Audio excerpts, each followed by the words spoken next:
Hydrate, you bastard! Hydrate!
Hello, hello. 15 streams in a row? Holy crap, Illyria. Hello, my lovelies. Hey, Sophie. It's been a long time. You haven't been in as much. You got a lot going on in your life. There's no worries whatsoever. Honestly, life comes first. I hope you're doing good. Hope you're doing good. Um, I have a lot of energy right now because I have just come off the phone with my ADHD providers and I might actually murder somebody. So, um, we have a lot of energy, I will say, is probably the correct words. But I hope we're all good today. Thank you for redeeming Hydrate. I have my electrolytes. I did see that. I was on the phone.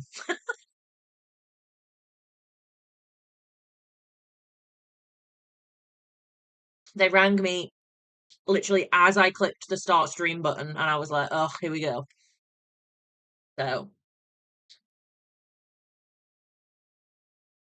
Jamie's fine. He's been at the cinema. Oh, okay, that's fine. I was just when he didn't stream at his normal time. Like I didn't know where he was. Um, that's fine. I'll yell at him later for not keeping us updated. It's all good. I'm just gonna push that door too. I gotta try and keep some warmth in.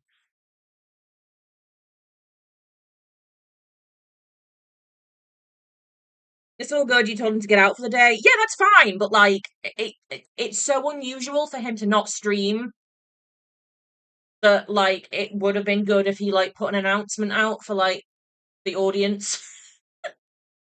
But whatever, fine. To be fair, I want to see the film. Um, we just never get round to going to the cinema. I just clean my glasses off for a sec. I was twiddling with my hair because I was obviously on a very stressful phone call, so I've now got dust and stuff everywhere. And I have yet another company that I now need to either make a complaint or murder or something. So we're on a winner.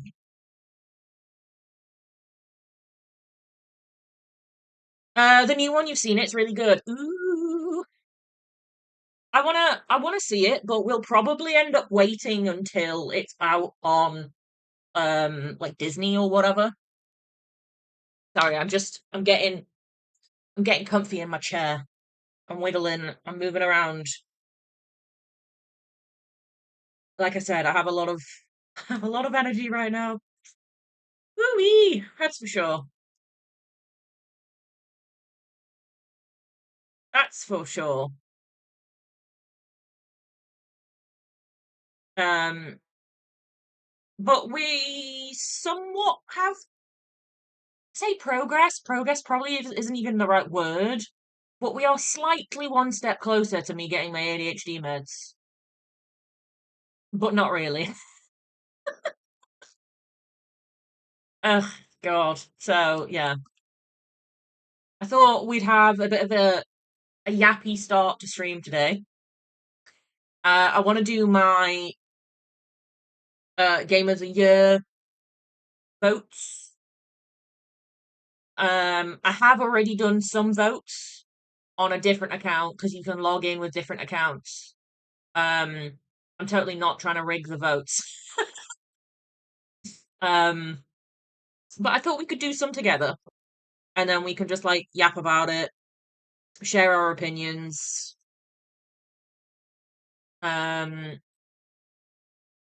this whole issue should never have happened in the first place. So this one isn't the lost paperwork.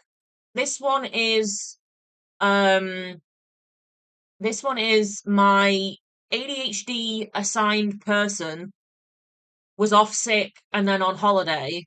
So I basically got lost in the abyss that was their company because they clearly don't pass over caseloads when they leave. Um, I then finally managed to get them to prescribe me my prescription. They prescribed me the wrong dose. So I was back to square one because I was like, this is wrong. This isn't what I'm taking. This makes me really ill. Please no. Um, so it's been a whole back and forth of where is my prescription? Where's my prescription? Where's my prescription? I've now found out today, which was the phone call I was just on, they cannot issue me a new prescription because that one that I rang them and told them is the wrong dose. The pharmacy are claiming that I have collected the medication, which I haven't because I rang them when I saw the email come through that it was the wrong dosage. So I've never even contemplated going into the pharmacy for them. Um, and then they've even gone as so far as to say that my partner picked them up for me, which would never happen. Scott never goes to the pharmacy. I collect Scott's meds. So the pharmacy are either dumb and have given someone else my medication, which is terrifying because it's a controlled substance, or they are just lying through their teeth. So the ADHD people, I have now actually finally got a manager on the case.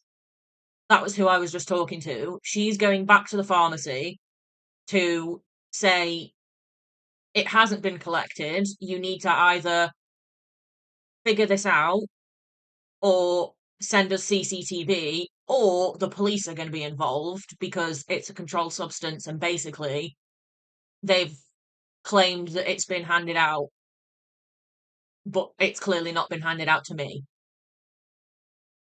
So, yay, fun. Because basically the ADHD people, they cannot issue me my correct meds because obviously on all of the systems it says I've picked up like a month's worth of meds already, which I haven't. Um, so I can't get anything until they resolve this issue with the pharmacy now. And I was like, okay, great, but why wasn't this chased up earlier? Because it's now been a month. Like I've been without medication for a month, and you've known about this because I have been ringing weekly to moan and ask where my meds are. Like, surely you should have thought to contact the pharmacy or like by now. You know what I mean? It's one of those where I'm like, oh my god, really another thing? Like, so it's progress in the sense of they're trying to fix it, but it's also not progress because it's basically set me back even further. Because now it's not a case of they just need to send me the prescription. They physically can't do that until this pharmacy issue is now resolved. And I'm like, oh, for God's sake. But yeah, I am not giving up. I am stubborn as fucking hell. Um, like, I have literally been ringing like once a week, minimum once a week, being like, hi, where's my prescription? Hi, where's my prescription? Hi. Like, they're very lucky that their offices are quite far away from where I live because otherwise I'd be sat there in their reception, like, hello, it's me. Um, so yeah, that was the phone call I had whilst we were in the starting screen. And I'm just like, oh, are we for real?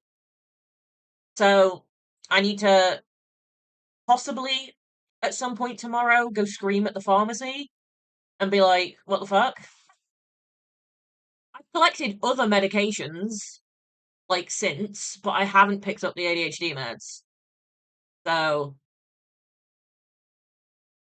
I don't know whether they've clicked the wrong button because I've picked up other things and they've just ticked everything as collected.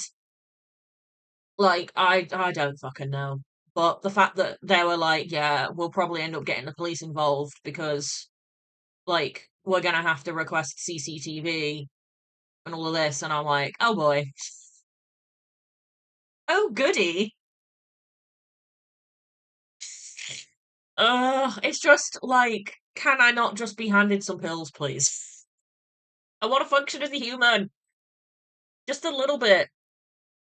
I want to be able to actually act on the things that, like, my brain comes up with. So, like, I have so many video ideas that I want to sit down and film, or, like, I'll see the pile of laundry and I'm like, oh, I really want to get that done. Can I do it? No. And I'm like, I just want to function as a human again. It sucks. And it also sucks because I have to go back up. I have to start on a small dose again and like work my way back up because it's been that long since I've had my medication now that I've gone through withdrawal, and it would be dangerous to go straight back on the dosage I'm on. So I'm like, ugh. Ugh, it's a whole fun. Hello, backseat gamers. Hello, hello.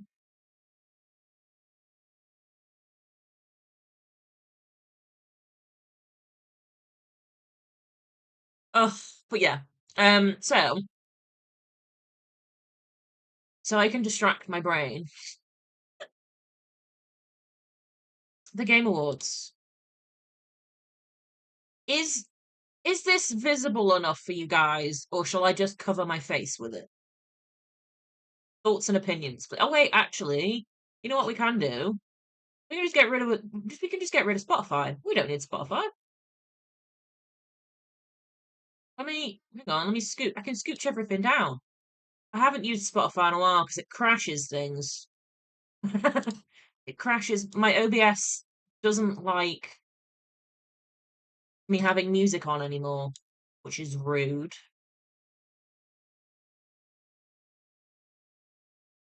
So I can scooch scooch things. We're problem solving. We're doing things. I feel like if I don't problem solve, I might murder somebody. So, you know, fun times. There we go. Perfecto. Perfecto. So, he says, "Oop, oop, there we go. Are we still good? We're still good. Okay, fabulous. So, some of my opinions, I have only seen some of these games, and I think all bar two. Most of them I haven't played any of the games. I've seen them. I've watched my partner play them.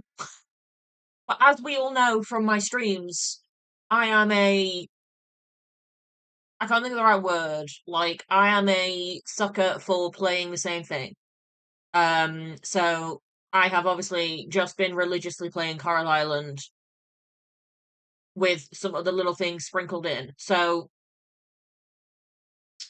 my my views on the game are a little bit skewed because most of them I'm like, I have no idea what this is.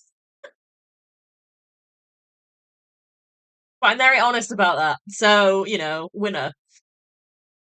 So for the actual game of the year, which I think it's wild that they have this as the first vote.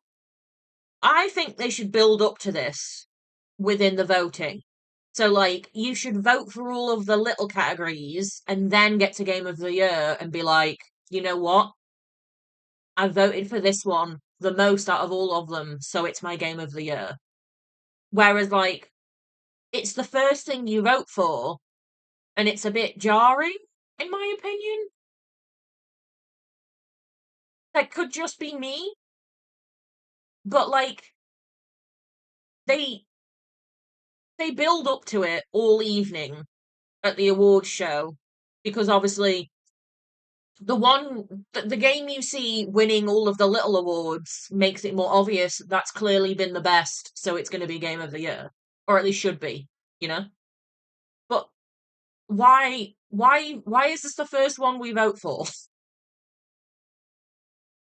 I fear my brain doesn't quite understand the logic. But personally, for me, I I would say maybe they just didn't want people who have no idea about esports voting in esports. Valid. I skip the esports one, or I just pick the one that looks the funniest. Like, I look at their little picture and their username and go, they look kind of funny. I'll vote for them. Um, so game of the year for me, right? The options are Expedition 33, Death Stranding 2, Donkey Kong Bonanza, Hades 2, Hollow Knight 2, Silk Song, basically, and then Kingdom Come Deliverance 2. Now, I have seen some of Expedition 33 from the gamers. Um, and I know how incredible that game is. But I have seen the entirety of Death Stranding 2, and oh my fucking god, is that an incredible game. Like, genuinely mind-blowing story. The writing is impeccable. The pacing is impeccable. The like just it's just such a good game. Like I know it's not for everybody because it's like yes, it's Delivery Man Simulator, but it's so much more than that. And I've seen pretty much all of it. There would have been sections that I've not seen when I've been like, having a nap or like Scott gets up way earlier than me in the morning on weekends. So like I've not seen all of it, but like it's such a good game. But then I feel bad not voting for Expedition. Donkey Kong Bonanza, I've seen a lot of people moan about it being up there, which kind of annoys me. Then again, the whole gaming space annoys me because, like, so many people get stuck in, like, their own little world of, like, they don't play family games or something like Donkey Kong, so therefore it has to be trash. And I'm like, no, no, no. Just because you don't like it doesn't mean it's not good. It's the same with the music genre. There are so many people that are like, oh, I don't like that, therefore it's shit. And I'm like, no, that's not how it works. That's your opinion. The music itself is very good. It's just not for you. There are a lot of bands and there are a lot of games that I will sit there and go, nah, it's not my thing, but I can sit and appreciate that it's good. Like, it's well made. Like, but there's so many people on this freaking planet that can't separate those two things. Like, there's one band in particular called Within Temptation, right?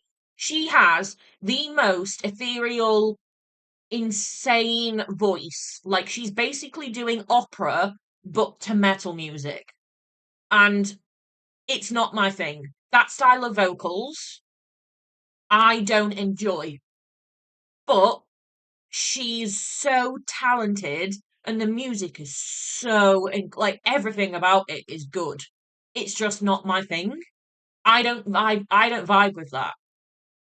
But like so many people would automatically go, I don't vibe with that, therefore it's shit. And I'm like, no, go. Wait, Death Stranding is labeled as a cozy game?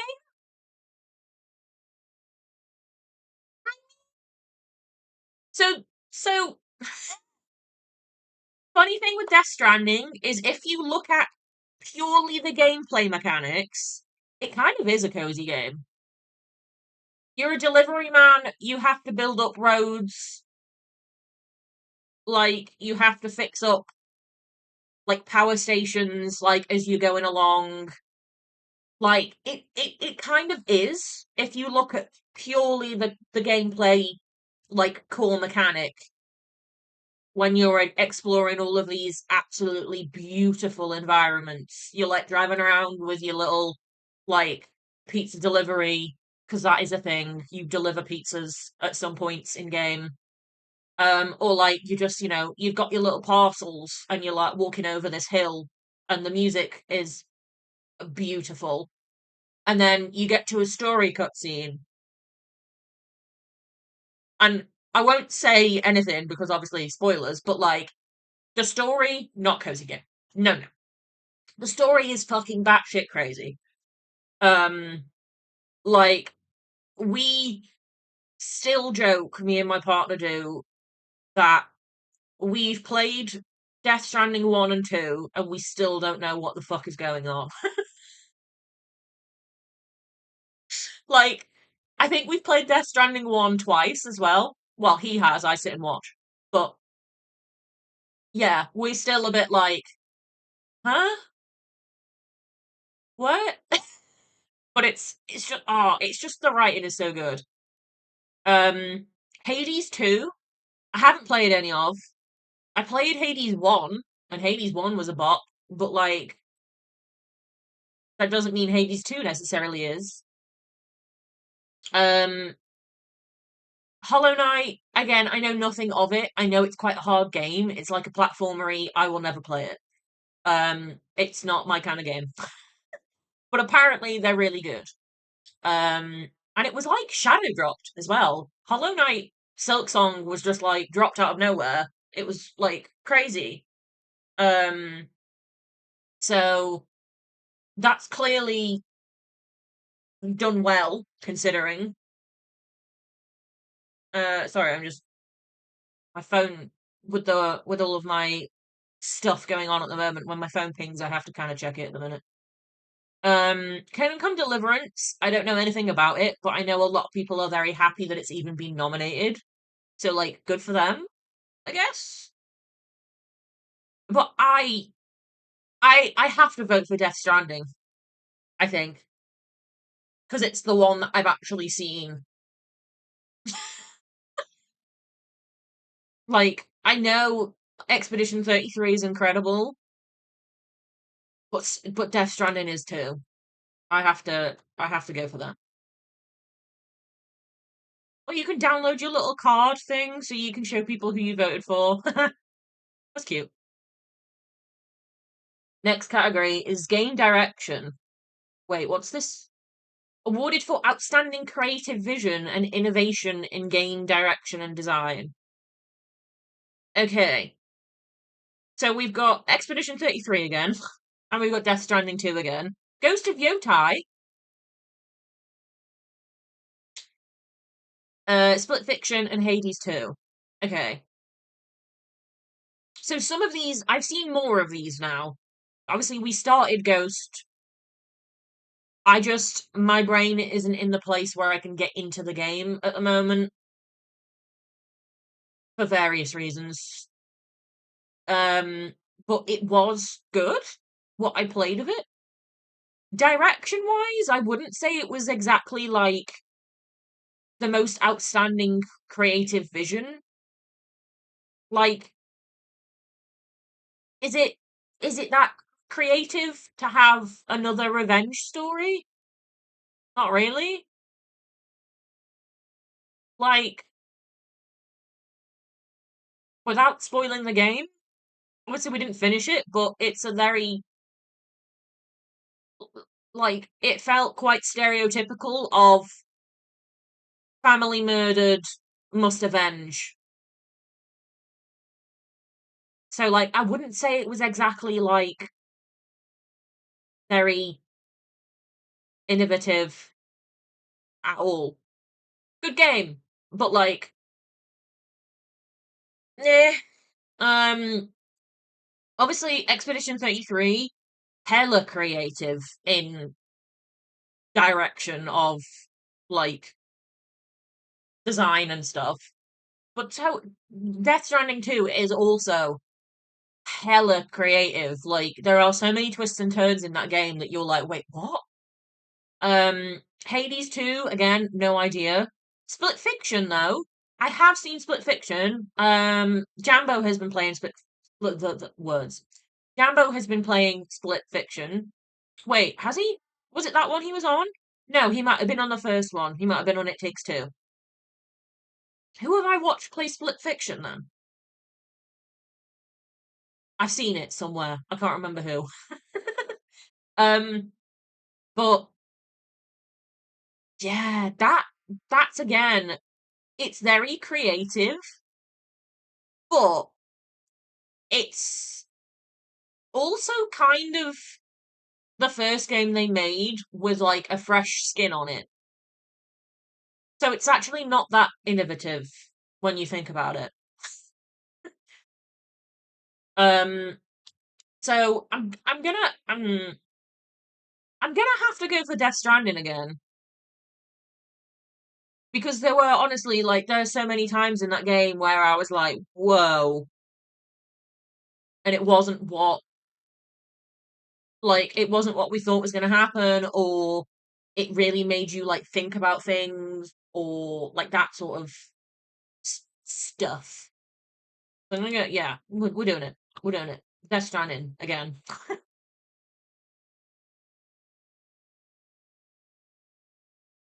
Best narrative. Oh, okay, hang on.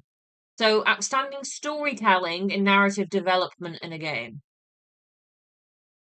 My brain thinks that's kind of the same thing, but sure.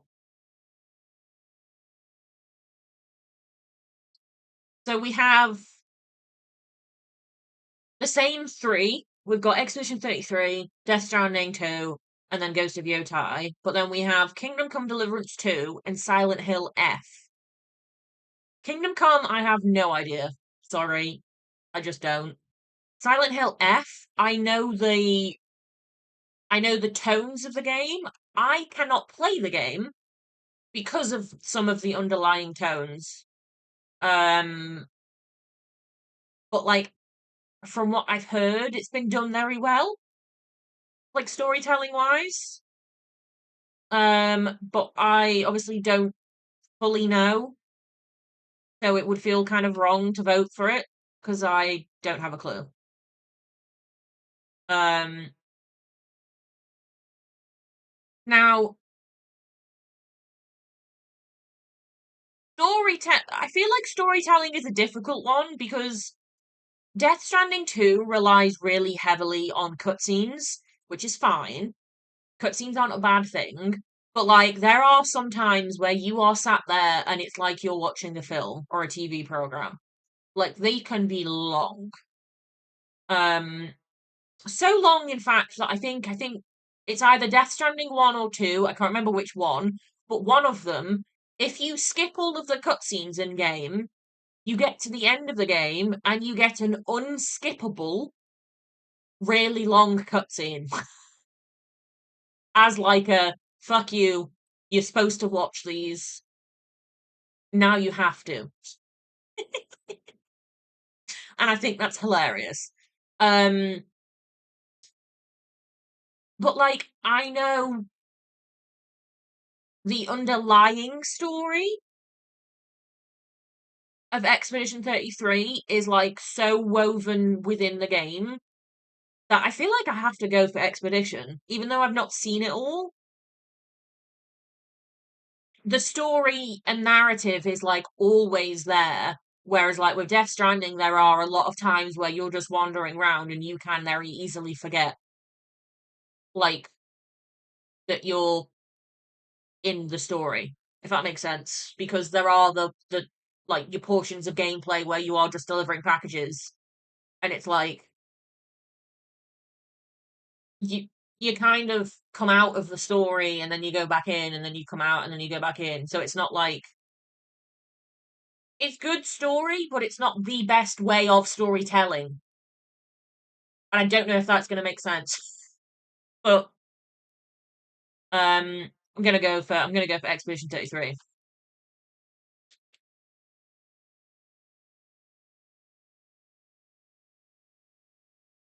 I'm gonna go for Expedition 33.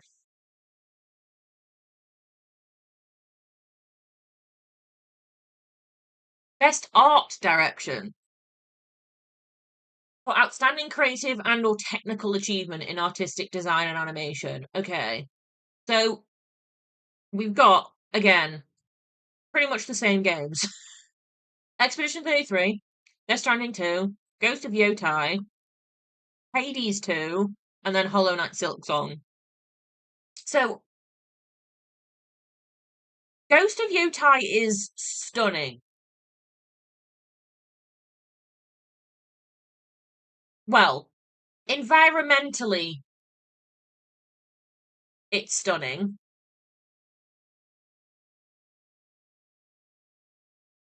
But like, that's kind of it. You're both in meetings, you're lurking. Oh, no worries. No worries. Um, Expedition 33 is beautiful.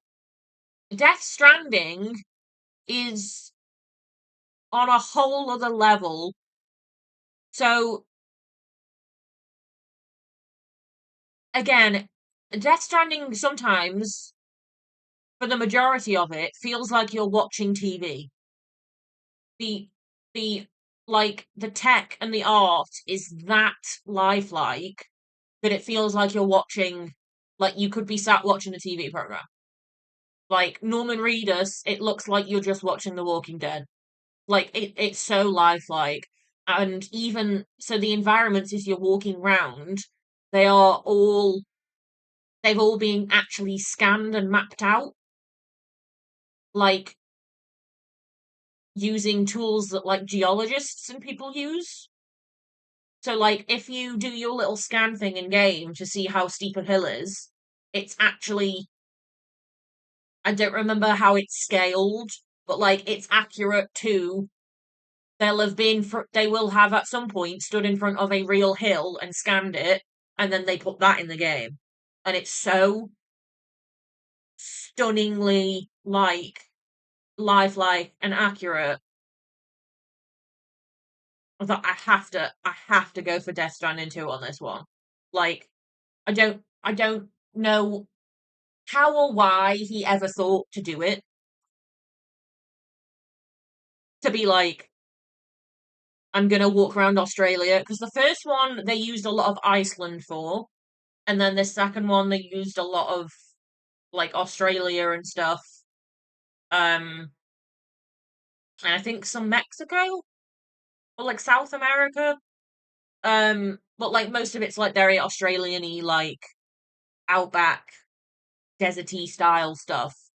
And it's just like you genuinely feel like you could be like watching like it's like you're watching TV.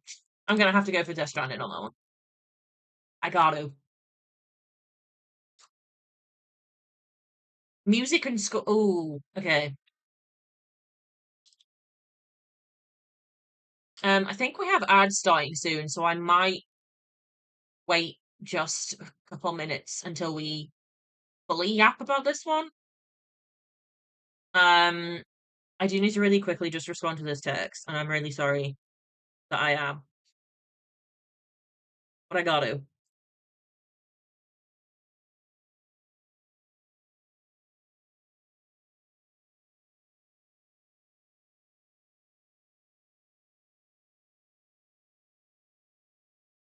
There we go. Just so people don't think I'm ignoring them. I'm being asked multiple questions, and I'm like, I can't answer that right now.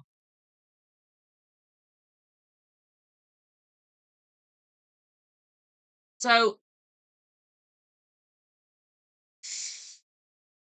I like how they switched they switched the order that they put these up in for some reason. We've got for outstanding music and inclusive score, original song, and or licensed soundtrack. So we've got Silk Song, which is composed by Christopher Larkin. We've got Hades 2, which is Darren Korb. Expedition 33, oh my god, Loreen Hestard. Sorry that I'm probably butchering names here. Ghost of Yotai, which is Toma Ottawa. And then we've got Death Stranding 2, which is Woodkid and Ludwig Forsell. We were actually supposed to have gone to a Death Stranding concert the weekend we've just had, but it was all the way in London. I've obviously been going through an awful lot of shit at the moment, medical wise, so we scrapped it. It was going to cost too much. It would have probably pushed me into an awful flare. It just, it wasn't going to be worth it, like, for the consequences, if that makes sense. Um, we also found out that, like, it wasn't the original, like, not the original, like, orchestra or whatever, but, like, it wouldn't have had like actually Woodkid or any like it wasn't done by the actual people from Death Stranding. So it wasn't going to be like when we went to see the PlayStation Orchestra, the actual composers were involved. This one I don't think was the same. It was like other people doing it for them, which we were a little bit like, well, like, will Hello! it even be that good then? So we scrapped it. But hi, Tendo. I don't know whether you're stuck in ads or not. Have we had ad? Oh no, ads haven't started. Okay, it's just that the pre-roll timer went off. Um, but music, I've I enjoyed I enjoyed the music in Death Stranding 2. It was great. I enjoyed the music that I heard in Ghost of Yotai. Obviously, we didn't hear all of it, but like it was good. But I have I haven't even played Expedition 33, but I've sat and listened to some of the soundtrack, and all my life, it's insane. Like, good insane. The cat in the GIF is you. I love that cat GIF. I love that it's just like, it does a little wave. I love it. Oh, someone knocking on my door. For goodness sake. Hang on. Sorry.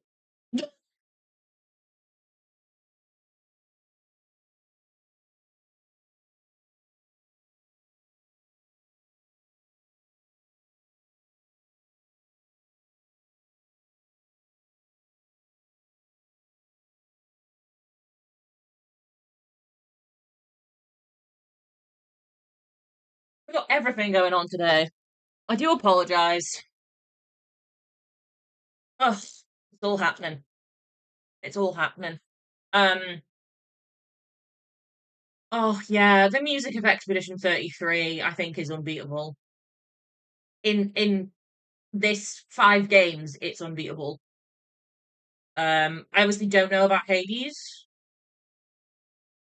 or Hollow Knight. No idea. The music in Hades 1 was great, but I don't know about Hades 2. The little pause emote, nice. I'm gonna go with Expedition 33 on this one. I feel like I have to. It's the one I've actively sat and listened to. Like, the fact I haven't even played the game, but I have enjoyed the soundtrack regardless, says a lot. You know what I mean? Like, the soundtrack is that good, you can enjoy it without knowing the game. Next, audio design. So, this is in game audio. So, like, immersion. Battlefield, honestly.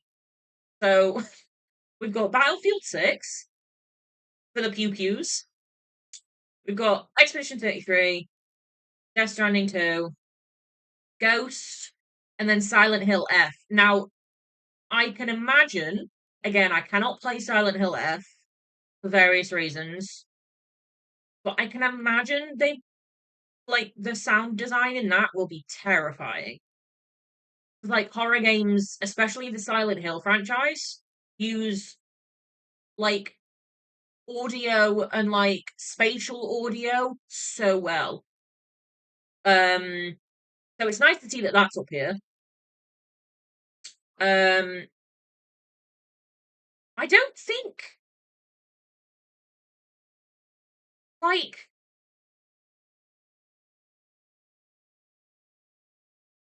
You've seen a little bit of Silent Hill F, what's different from the normal Silent Hill games. So, um, this Silent Hill F is actually set somewhere completely different to where the other Silent Hill games have been set. So I can't fully remember because I've not played them, but from memory, most of the other Silent Hill games have been set in a similar town of Silent Hill. Now, Silent Hill isn't an actual town, it's like it's a place. Like it's a place within your subconscious or something like that. Um but this Silent Hill F steps away from what they normally do with Silent Hill games. And it's a young girl, it's set in Japan, and the connotations and like tones are quite different because obviously you're a teenager, so it's the demons within her subconscious and head are quite varying from a grown man, if that makes sense. Um, so they're quite they have a similar subtext, um, but because the characters are so different, their version of Silent Hill, like their version of being in the mist, is like super different. Which I think is why it's nice to see that it's, had a couple of nominations because it has taken a big step for the franchise. That makes us like, you know what I mean? Um, Ghost, I remember the noise is good. Like the way you have like the wind whistling in a certain direction to tell you where to go to a quest marker. Like it was immersive and it was good, but like it wasn't that memorable. Really? Death Stranding again, it has some good stuff, but I don't feel like it was overly memorable. Like you can hear when you're walking on sand and when you're walking on rocks, like you can hear the difference between them. Fine. But like I don't think it was like the most memorable iconic audio design in the world. I'm not gonna obviously finish my vote until we're out of ads, by the way. Um Expedition 33, I'm not sure because I've only seen Expedition 33 from the gamers' streams, which obviously has a lot of talking, which is like obviously no disrespect for no disrespect to your streams, but it's hard to know whether the in-game audio is good because I can't hear it. Like but that's because I've chosen to watch it on a stream rather than play it, so it's kind of my own fault that I don't know. Battlefield 6, however, I feel really weird saying this, but Battlefield 6 is so good, like audio wise. I know it's kind of like it's cheating because it's a shooting game, but like, yeah, I know everyone plays games differently, but like when it's in game audio, it's kind of like it doesn't really. It's more of the fact that I can't hear the in game audio, so I don't know. But Battlefield 6 is like I've not played that many hours, but oh my god, do I feel like I am in a war zone. Like not necessarily in a bad way, but like I am so as soon as I put that headset on and I hear like and I have the in-game audio, that's it, I'm there. I am in like which is one of the reasons I've not played that much because it spikes my heart rate. Because I get so like adrenaline rushed because I'm like, oh yeah, I've gotta go kill these guys. Like I'm so like in I feel like I'm in the game. I feel like it is me running around with the gun. The immersion of The audio is so incredible, and like you almost you feel it if someone is shooting at you, but they miss. You can tell, like you hear it go past you almost. I don't have, I don't even have a good headset, so like I can't imagine what it would be like with like proper surround sound. You know how you can get the really fancy headsets nowadays that like it has spatial audio. Oh my god, that would be like next level. Because you're like "Huh," like as stuff comes around the corner, or like you can hear a like you'll hear a tank coming up behind you and you're just stood there like, ah fuck. Like it's so that it's just yeah, the audio is like something else. And I know it's easier for the audio to be good because it's a shooty game, but I feel like I have to vote for it because it's been so like it's probably the game I've played the least of, except obviously I haven't played Silent Hill, but like it's so memorable for like the sound design that I'm gonna have to go for Battlefield 6 on this one. I feel bad because I'm gonna be one of those gamers that likes my shooty games, but like, oh yeah, it's good. So we gotta go for that one. I think it's one of the only games. I think it's one of the only categories it's even in. Feels bad for Battlefield 6, but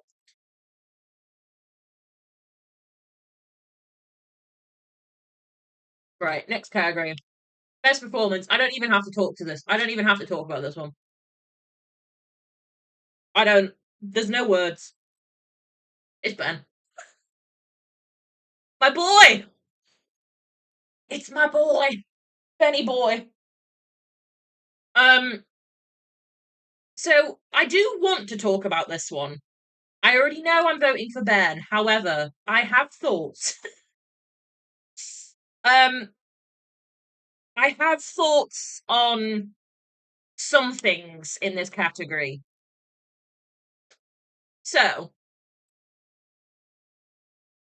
Ben is so pretty and oh my god, he's so nice. I we were lucky enough earlier on this year. He is like my partner's idol. Like Scott has genuinely looked into how to get like vocal lessons so he can look at being a voice actor because he is just so in love with Ben Starr. And I get it. Fully understand. We have joked that he would be the only person Scott would leave me for. And I was like, I'm fine with that. You wouldn't have to leave me. He could just join. Um, but anyway, before I go down a rabbit hole, he's so nice, and we were so lucky that we met him earlier on in the year. Genuinely the sweetest human being on earth. No faults whatsoever. But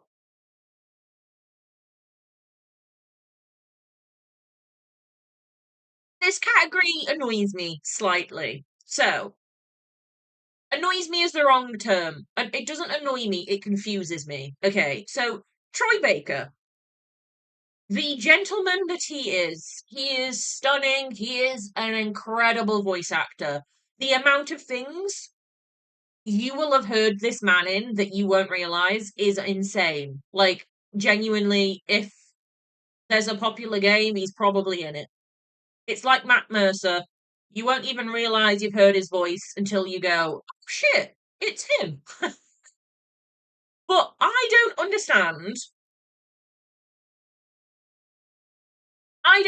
why he was nominated for Indiana Jones and not Death Stranding. His performance in the Death Stranding games is insane. He plays an insane character, but he performs his character in Death Stranding is a villain that you almost can't wait to see. Like he's terrifying as a villain. He's not a good character.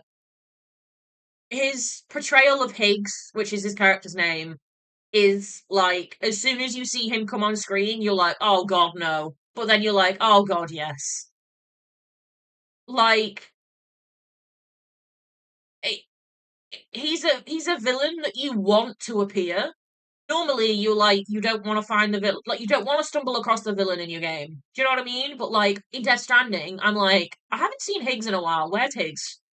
And you're like, you're constantly thinking about him because you're like, where he at? What he doing? And he's played it so well that like you almost root for him at some points, even though he's the bad guy.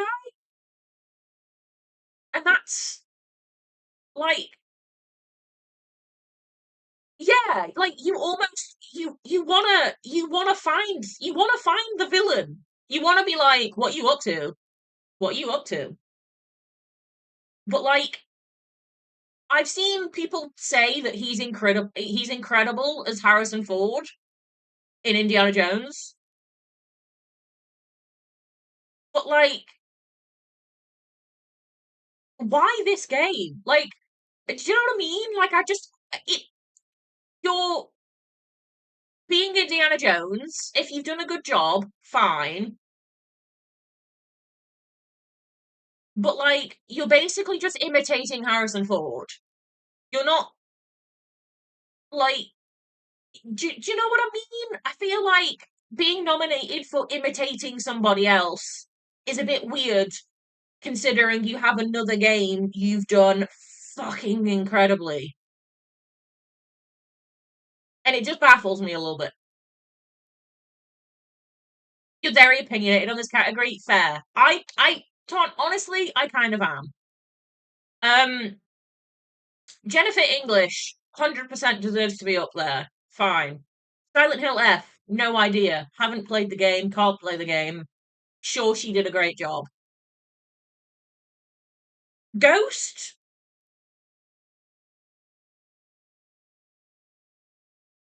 like, yeah, she did a good job, but it wasn't over. I wasn't wowed by the performance. Like, some of the voice lines were funny, and I loved how she played such a blunt character, but I think that was the writing of the character, not her performance. Jennifer English was your pick? Oh, okay. I already know. I knew who I was picking the moment I saw the announcements for the category, so I would. So I would go for Jennifer if it wasn't for Benny Boy. I think she deserves to win, and she will. I will be happy. She's probably the only one I'll be happy about, other than Ben. If Ben doesn't win, I'll be distraught. But if it's Jennifer, I'll be fine. Like I'm fine about that. Do you know what I mean? Like it was the same last year. Was I distraught that Ben didn't win? Yes. But because it was Neil, I was okay with it. Do we get where I'm going with that? She masters the shaky trying not to cry voice. Yeah, she is good. The one that I I have thoughts is Charlie. Now, did he do a good job? Yes. Yes, he did. But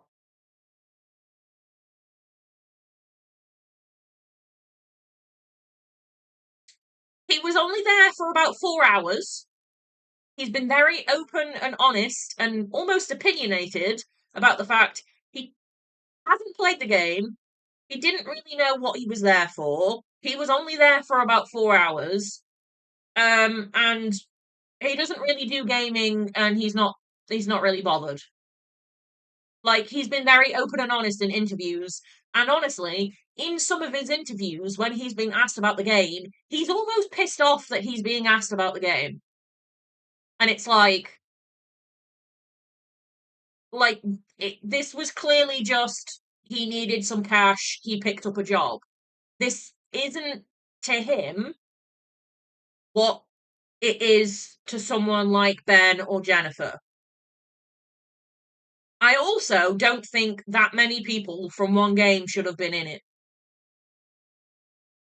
I think that's mean. Did they all do a good job? Fine. But like, it should maybe have a cap of like 2 people per game. Maybe? Like, I just. Also, if Charlie wins, he isn't even going to be there. I highly, highly doubt he gives a shit enough to be at the Game Awards. Like, from the attitude I've seen, which is fine. If gaming's not your thing, gaming's not your thing. You're just an actor. But like, I just, mm, I don't get great vibes, and I don't think it would like be fair for someone who's put so much into voice acting and gaming specifically, like Ben or Jennifer, to lose to someone that just rocked up, talked for 4 hours, and then went jetted off to his better, like, to Daredevil, like, because that's his priority. Do you know what I mean? Like, it just feels a bit wrong. Like, he's not a bad guy. Charlie's lovely. He did an amazing job, but it just feels wrong that he's like, eh, eh. My vote is obviously Ben Starr, without doubt. I like just yeah. Everything about him as a human makes me even more biased. But he also is just such an incredible voice actor that like I don't think I would even care what game he was like. He could be he could be up for best performance in as fucking the clown from Balatro, and I would still vote for him. Like legitimately just 10 out of 10, 10 out of 10. All round guy. Just it has to be. It has to be Betty Boy. Although I am annoyed he's closed his frickin' cameo like um commissions or whatever they're called because I was saving up and had finally got enough to get one for my partner for his birthday in December. But no, he's closed. And I was like, it's like, oh my god, the timing. So I'm annoyed at you for that, Ben. But like, pop off, honestly. It yeah, it will always be Ben. Accessibility, I should know more about. However, I haven't played any of these games. So I don't know. Because I don't know what they've done for accessibility. So I feel wrong voting. Because I genuinely have no clue. So I'm gonna skip this category. As much as it pains me, as someone who is disabled and like, accessibility in gaming means a lot to me. I haven't played a single one of these games, so I can't comment. And it would be wrong for me to just guess because then that's like unfair. Do you know what I mean? Um, like the right game should win. So I'm not gonna vote because I don't want to skew the vote by just like clicking one for the sake of it. If I was gonna vote, I'd vote for Doom because it's the only one I've actually seen anything of. However, I don't even know what accessibility features there were because I watched Scott play it and he doesn't need accessibility features. So like I have no thoughts or opinions. Wait, sorry, I've just suddenly seen in chat. Hi Lisa. Thank you for the 10 stream streak. I don't know why that was so delayed with me seeing that. But hi. Welcome to my rambles. I hope your blood draw was okay. Um so yeah, I'm not voting in this category because it wouldn't be right for me to do so. Games for Impact. Thought-provoking game with a pro-social meaning or message. Uh, Again, I don't really feel right voting in this, except I don't know enough about the other four. I know a little bit about Lost Records, and I know they did a very good job at showing um like teenage angst, like finding yourself. I think they did a little bit of stuff about like queer journeys, but I honestly don't know. So again, I don't think I'm going to vote because I don't know enough and I wouldn't want to like wrongfully just like pick one for the sake of it. Because again, it's a category that means a lot. I don't want to just like pick one when I don't know enough about it. I don't know anything about the other games, and it like they could have done something absolutely incredible, and I just don't know about it. So I'm not going to vote for this one either. Honestly, a lot of these ones I might not end up voting for. Oh wait, best ongoing. So we've got Final Fantasy 14, Fortnite, Helldivers 2, Marvel Rivals, and No Man's Sky. Okay, so this one I am torn between Marvel Rivals and Helldivers 2. I haven't played No Man's Sky. I haven't played Final Fantasy 14. I've looked into it and I've considered it, but I've never gotten around to it. Fortnite, I've played years ago, but like not for so long that like I just don't have any thoughts on like it's Fortnite, you know? Helldivers 2 is fun, and they are like consistently adding to the game and making the game progress and all of that stuff. But Marvel Rivals, man, like, oh my god, I feel like they just don't stop in a good way. Like, they are just non-stop giving us stuff to do, new characters, new skins, new things to earn, new game modes. Don't get me wrong, I haven't played for a long time, but like I keep up to date with what they're adding.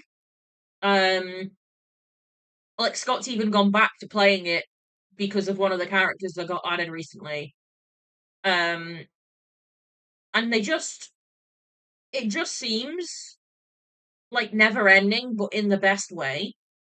So I think I'm gonna go for Marvel Rivals on this one because I feel like I could very easily jump into it right now and have a really, really good time, like as an ongoing game. We're gonna go for Marvel Rivals. Next. Community support. Um okay, so Baldur's Gate 3, Final Fantasy 14, Fortnite, Helldivers 2, and No Man's Sky. Um I know again, Fortnite, I have no thoughts and opinions. Final Fantasy 14, I know people always go on about how good the community is. But I don't know personally. No Man's Sky, absolutely no idea. Um, Helldivers 2, I know the devs like tend to be quite proactive. Like quite often people will have like accidentally played with the devs in game. Um, because they're always like, you know, helping out and doing stuff and making sure things are running smoothly and all of that sort of stuff. Baldur's Gate 3, I've seen a lot of people talk online about how good they are at like communicating and making sure that like everyone is included in like their thoughts and like where they're going next. Obviously, not everything because some stuff they have to keep private until it's ready to be shared. But like, I've seen a lot of people talk about how in the loop they keep everybody. Um, so Baldur's Gate, I guess, because it's the one I've seen like raved about the most, in the sense of like everybody seems to have a good thing to say about like the community support and like the transparency and stuff. Like since it's come out, so I'm gonna go with Baldur's Gate. Realistically, I don't really know enough about the category to, but best independent game. Now, this is a little bit controversial. They've hilariously added a new description because last year with David, was it last year, Dave the Diver? I think it was last year, or maybe the year before. But basically, Dave the Diver was nominated within this category, but it wasn't. It was an indie game, but it technically wasn't. But it was. But it was. There was a whole kerfuffle about whether it was an indie game or not, and a lot of people got pissed off that it shouldn't have been in the category, or there should have been more explanation as to what they meant by an indie game. So they've added a new description this time. So the category now is for outstanding creative and technical achievement in a game made outside the traditional publisher system. So one of these games, and I don't remember which one it is, I think it's this one. One of the games that's been nominated has actually come out and said, please don't vote for us. We have made games under other publishers before. We don't feel like we should be an indie or something like that. But I can't remember which game it is. Blueprints? Is that one you've played, Olivia? I don't know much about this category. Obviously, I find it mind-boggling that Expedition 33 is independent, but it actually is. Um, Hades 2 and Hollow Knight are back up again. I don't know anything about Hades 2 or Hollow Knight, so I don't know. But Blueprints is such a good game. Oh, see, I don't know anything about Blueprints. I don't know. I really, really don't know anything about Bull X Pit or Absalom. Um, I was gonna auto vote for Expedition 33 because it's the only one that I like know of. But now you've mentioned Blueprints, they're gonna get my vote because Expedition 33 are gonna win enough awards. Should this be the way I vote? No, but it is. So shush. It's fine. Yeah, Expedition are going to get enough trophies and they're going to get enough votes the whole night. I think they've broken the world record or the record for this show of how many nominations they've had. So they're going to do fine for one category that I don't vote for them in. The Blueprints can have our vote because you're saying it's a good puzzle game and I trust your opinions.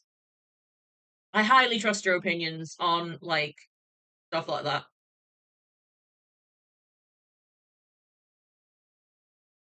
So it's getting my vote.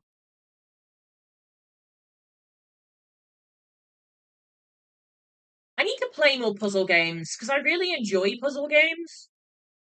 I used to love, I used to play religiously. Like, oh my god, was it a hyperfixation when I was a kid? I used to play the Professor Layton games on my Nintendo DS, like, all the time. Like, we'd be abroad on holiday and everyone would be like, sunbathing or doing fun stuff, and I would be sat on my little sun lounger with a towel over my head so I could see the screen enough playing Professor Layton. I myself don't have PlayStation Plus, but Scott does on his account, so I can log in. There's a way. there's a way of me getting PlayStation Plus games. Yes. Is it on that? Because I might genuinely look into it if it is. Oh yeah, I do love me a puzzle game. It's probably what got me into gaming in the first place. It's included? Hey, perfect. I'll have a look into that.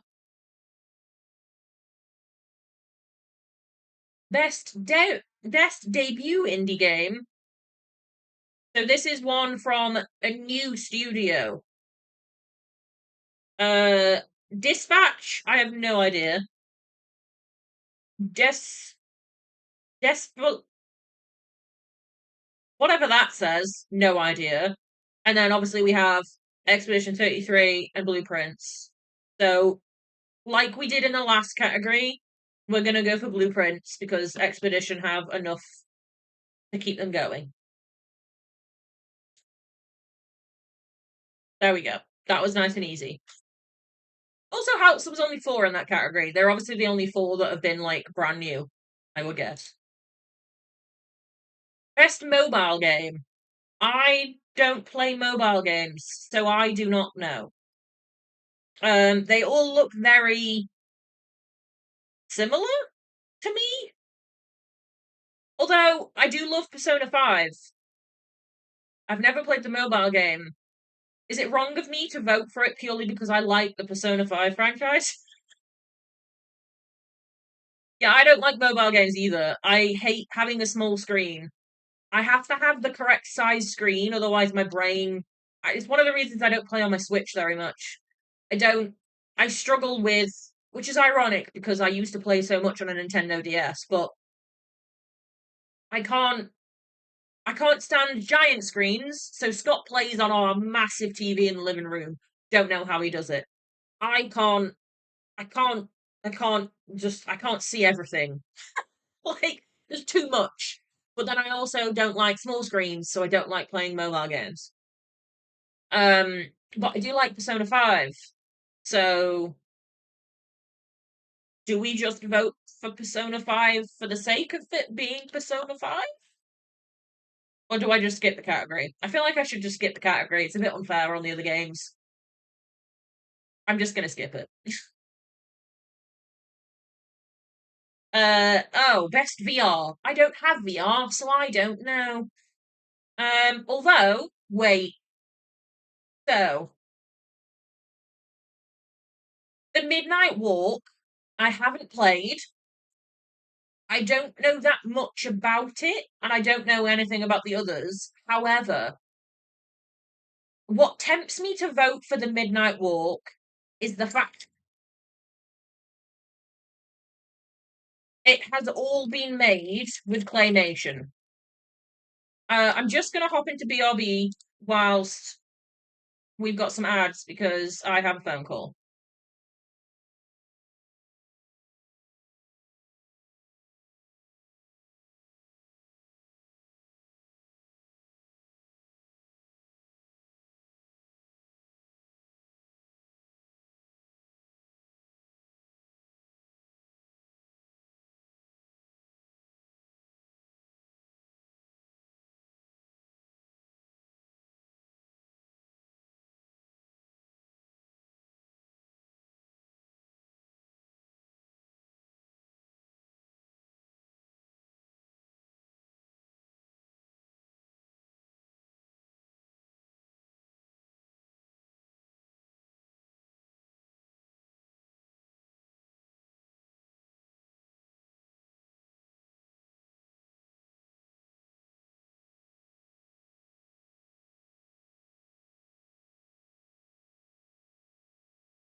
We're back. Apologies.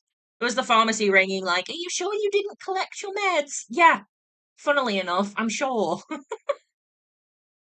um, good times. Good times. But hopefully we're getting it sorted.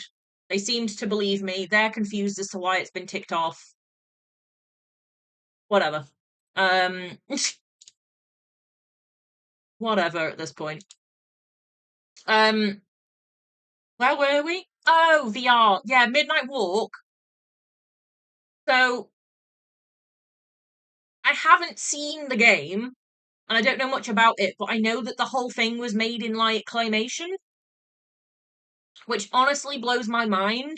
And I feel like I just want to vote for them for the effort they clearly put in, because oh my god, will that have taken forever? Like, whoa, that's a lot of time and commitment to put in, like, to a game. I'm not saying that normal animation isn't time and commitment, it is, but like, do you know what I mean? Like, I feel like that's so cool.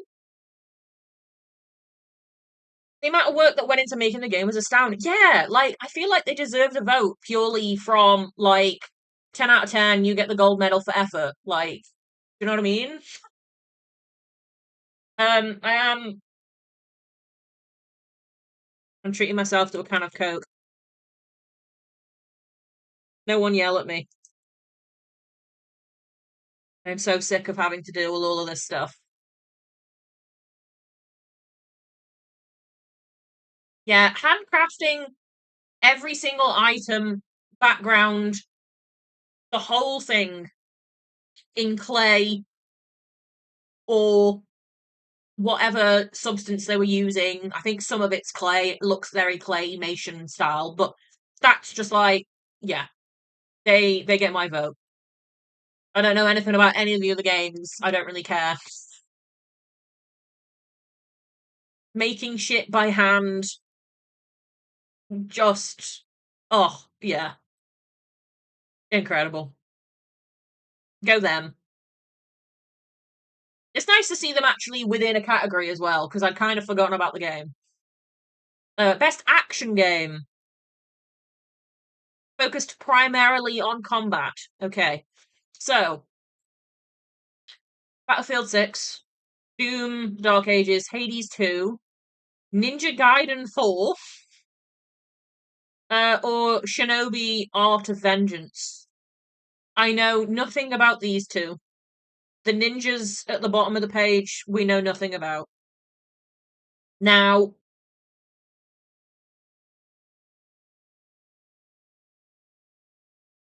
Hades 2, I don't know enough about it.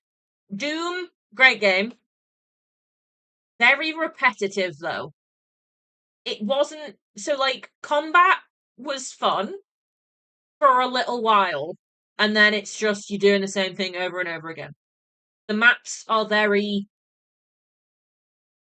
like, there wasn't much creativity to the action past punch with shield, shoot. And it was a bit like, it got to a certain stage where I just shut off.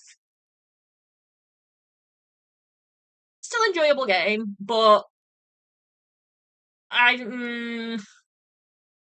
it wasn't very inventive combat. Battlefield 6, I haven't yet done the story, but even from just playing, like, in the multiplayer mode, the combat is so much more, like, fun and exciting. Like, you can kill people with a defibrillator. You can be a medic, right? You can be reviving your mate that's on the floor, and you can see someone come around the corner, and you can go, zoot, and you can kill them. Tell me that's not creative. Like, obviously, you have all of your normal guns and weapons, and you can blow up buildings, you can remove the floor from underneath somebody so they fall through, and you can kill, like, do you know what I mean? Like, there's so much more to it than I'm a big, strong, punchy man with a shield and a gun. So I feel like I have to vote for Battlefield. You seen clips of that? Yeah, it's so fun. Honestly, I've done it like quite a couple of times now with the defib, where I'll just panic because like I see movement and I'm just like, huh! I get very panicky on these games. Hence, I don't play them too much because of the heart rate. But yeah, I Battlefield is so fun combat wise. Like Doom was a fun game, but it's just you're a big strong guy like with a shield and a gun, like great. It's not, do you know what I mean? Like it's not the most gripping thing in the world. You don't really want to go back into it once it's done. Like it's Battlefield. That it gets my vote. It gets my vote. Best action adventure, okay. Best action adventure game combining combat with traversal and puzzle solving.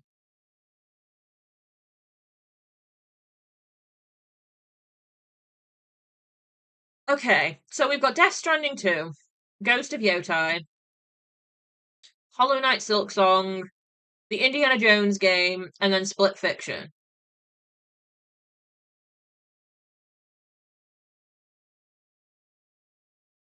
I, as much as I loved Death Stranding 2, I feel like because of the way the game works, the the like the combat and traversal is so separate. Like it feels like you're playing two different things when you when you play Death Stranding because you have the crazy cutscenes in the story, which is fascinating and it's great, but like I wouldn't say that the gameplay of Death Stranding is an adventure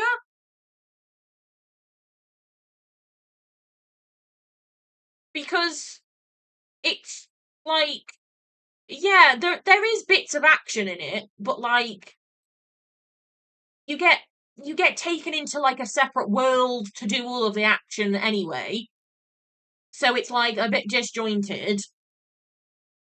There is still some action you can do as you're wandering around, but a lot of it you can avoid by just going down a different pathway. Like I just feel like as a combination for combining the traversal with the combat and puzzle solving, Ghost is better. It's a more like gelled, like it just slots better. Death Stranding is a bit too like you do a bit of delivery, then you do a bit of shooting, then you have a cutscene, then you do a bit of like it's too broken up. It doesn't like it's not as gelled together, like oh it doesn't flow as much as with Ghost. Whereas with Ghost you can be like killing someone and then 2 seconds later you're climbing a puzzle to find a shrine. Like, do you know what I mean? I'm gonna go with Ghost on this one. I don't know enough about the others, obviously. But yeah, I feel like Ghost for like an all round Death Stranding is an incredible game, but adventure wise, Ghost is more like cohesive. So we're going with Ghost. They get my vote for that one.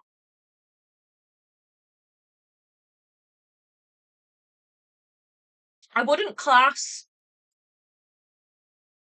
like you say, it being more of a delivery simulator, I wouldn't class that as an adventure. Like I wouldn't ever sit on Coral Island or Palia when I'm going back and forth delivering things to people because like, you know, that's how you improve your village. That's basically what you're doing on Death Stranding for quite a while. You're delivering things to different people to improve your network. I don't I don't see that as an adventure. Like that's yeah, no. It Ghost. Best RPG. Best game design with rich player character customization and progression, including massively multiplayer experiences. Okay, so this is an interesting category. Avowed, Expedition 33. I've just seen the one I know I'm voting for. Kingdom Come Deliverance, Monster Hunter Wilds, or The Outer Worlds 2. My vote immediately goes to Monster Hunter Wilds because, oh my god, did I put so many hours into that game? It was so fun. It's incredible. Like, just immediately. So good. I don't know anything about the Outworlds. I don't know anything about Avowed, and I don't know anything about Kingdom Come Deliverance. Feel bad about that. Obviously, Expedition 33, brilliant. Outworlds 2 just came out. I don't know when the cut-off point for voting was, because I know Arc Raiders has only just come out and they're within the categories. There's obviously a certain cut-off that maybe, like, because the people on the panel for obviously like the professional panel that does the nominations, I imagine they get early copies. So it might seem really fast for it to be nominated, but it might have just been within the cusp of like when things came out. I know. So like Ghost only came out last month, as did Jurassic World 3, and they are obviously within the categories. So they're still fairly new as well. I don't know when the threshold was. I didn't realize that Outer Worlds was that new a game, honestly, because I don't know anything about it. I won't lie. But Monster Hunter Wilds, 100%. Obviously, Expedition 33 is a good game. It's great. But like, if we're talking about, and I'm reading from the category what it describes the category as here, player character customization and progression, right? So obviously in Expedition 33, you can customize like some of your skills and you can customize like your outfit. Great. Monster Hunter Wilds, you can fully customize your character like on a base level. You design your character from the get-go. You can design all of your armor. You can design all of your like your stats within your armor. You can pick whichever weapon you want to use. You can pick whichever secondary weapon you want to use.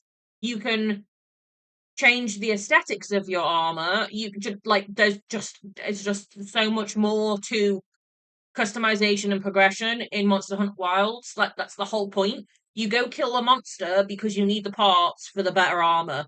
You get the better armor, you go kill a bigger monster so that you can get the better armor to then kill the bigger monster. You see where I'm going with this? Expedition 33 is a little bit less from what I know. I could be wrong. I could be wrong. But my vote immediately Monster Hunter Wilds. I put so many hours into that game. I actually don't know how many hours, but there was like, in fact, look, I can look. Let me look how many hours I've got in that game. This is going to be a scary number, probably. Oh, it doesn't help. I've got Carl Island open.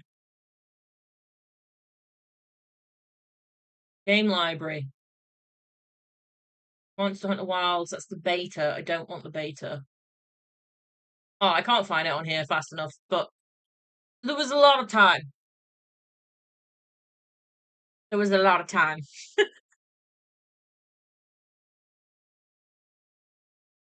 Best fighting game. I don't play fighting games. I know about 2XKO because it's based on League. Scott likes fighting games and follows fighting games, so I therefore know a little bit about things through him. But I don't play them, so I'm not voting. Best family game. I have not played any of these, so I have no idea.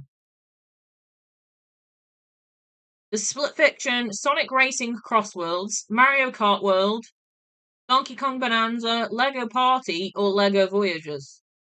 2 Lego games in here is kind of funny, but it doesn't surprise me.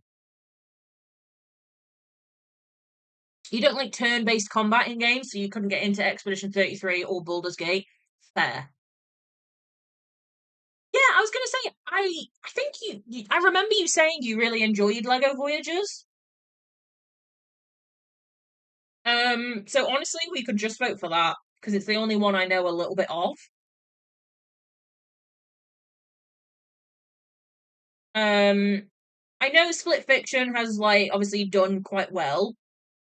Um, but I don't know. I'm just gonna go with Lego Voyagers because like if it was memorable and good enough for you to recommend it to your community after playing it, then it must be a good game. Do you know what I mean?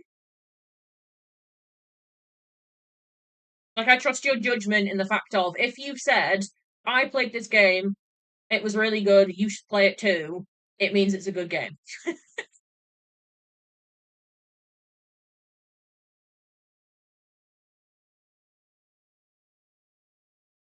Best sim slash strategy. Best game focused on real time or turn based simulation or strategy gameplay. Okay, so I again already know which one I'm voting for on this. We've got Final Fantasy Tactics. We've got Jurassic World Evolution 3. Sid Meier's Civilization. Is that 7? Yeah, I can count Roman numerals. We've got Tempest Rising, The Altars, or we have 2 Point Museum. My vote immediately goes to Jurassic World Evolution 3. I do love the 2 Point games. I haven't played the museum one yet. I've never got around to getting it. It was way more expensive than I thought it was going to be, so I just didn't get it. Civ 7, it's another Civ game. They never really change much to warrant getting the new game. In my opinion, like I still happily sometimes play Civ 5 because I don't see the point in paying money for the same thing but slightly better looking. If I was the sort of person that played like COD or FIFA, I'd probably be the same. Like you just put a new skin on it and ask for loads of money, and it's like, well, you've not done anything. um, I don't know enough about the others. I've heard of Final Fantasy Tactics, never heard of these two. I don't know what Tempest Rising is, and I don't know what the Altars is.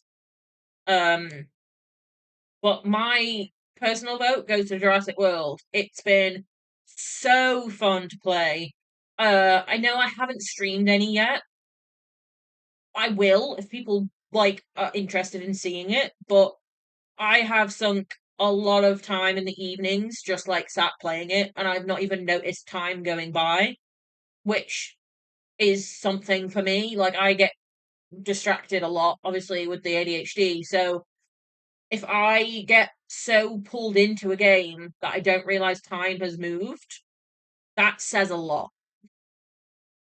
So my vote goes to Jurassic World.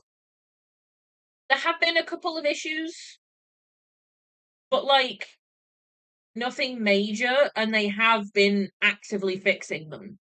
So sports and racing, I don't know and I don't care. There's no point me voting in that because I haven't played any. Best multiplayer. So for outstanding online multiplayer gameplay and design, including co-op and massively multiplayer experiences. So we've got Arc Raiders, which is an extraction shooter, I believe. It's like an Escape from Tarkov style one. Battlefield 6, Elden Ring, Night Rain, Peak, and then Split Fiction. Now, I obviously know of Peak. I haven't played it. I don't think my laptop would manage. Um, the only one I've played is Battlefield. So, like, I would automatically vote for that, personally. Um, yeah, I know you love Peak. You played it quite a lot, which is honestly where I've seen most of it, is from watching you play it. I would love to play it, but because of how limited my laptop is, I worry that I would be paying money and then the laptop would struggle. Although is Peak free? I don't remember. I don't think it is. I can't remember. There was a reason I looked into getting it and then I was like, "Ooh, I'm not sure." So I just never ended up getting it. Um it looks like a great game and I love what I've seen of it, but I've obviously not done any of it myself. I think it's like $8. Yeah, I can't remember. So I'm gonna vote for Battlefield 6 personally because I have had a really fun time going pew pew.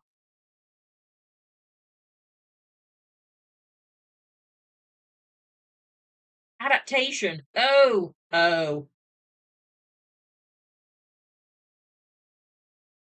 Okay. So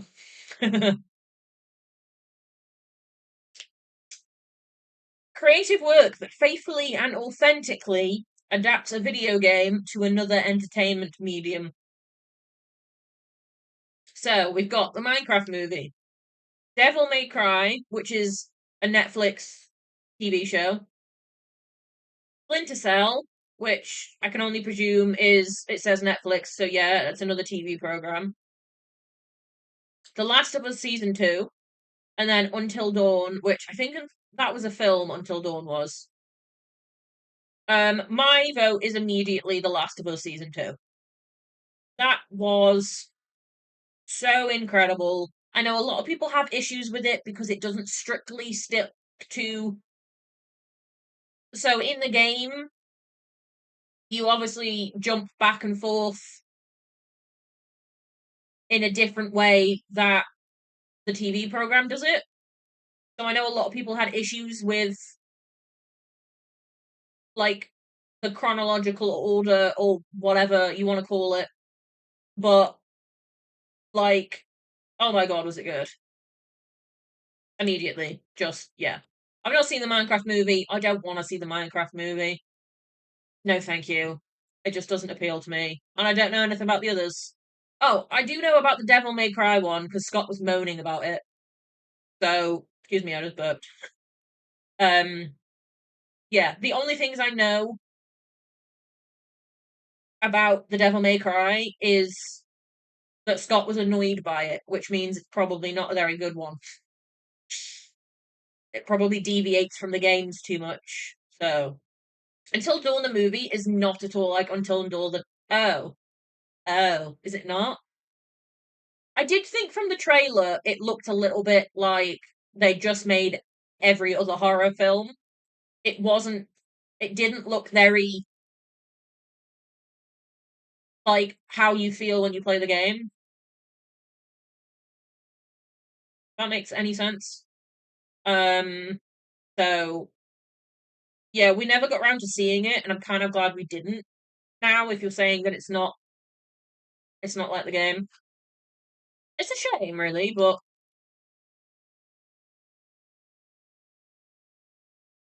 most anticipated game. Okay, so we've got most anticipated game, the new James Bond game, GTA 6, Wolverine, Resident Evil Requiem, and then The Witcher 4.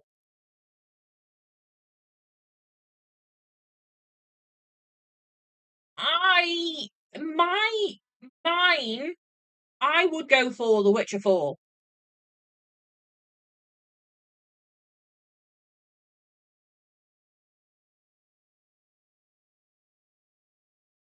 Do I do I anticipate the new Resident Evil? Yes, but I wouldn't play it. Wolverine, again, I anticipate the game. I'm excited that it's coming out, but I wouldn't play it. It doesn't make me excited to play it. GTA 6 is GTA, isn't it? Like whatever. The James Bond one doesn't interest me. Um the only one that I am excited to play or consider playing is The Witcher 4. Now, have I ever played a Witcher game before? Kind of no. I have tried The Witcher 3 twice, and I've gotten to the same point twice, and my brain has just given up. I don't know why. Sometimes that just happens with games. The first two times I tried Stardew Valley, I got bored and gave up, and then something clicked, and then I put however many flipping hours into it, and obviously you guys saw me stream it so much at the start of the year. So the one I myself most anticipate, as in will actually look forward to consider playing, is The Witcher 4. That's my vote.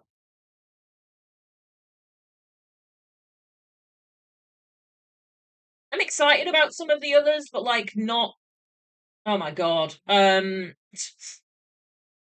creator of the year. Can I nominate myself?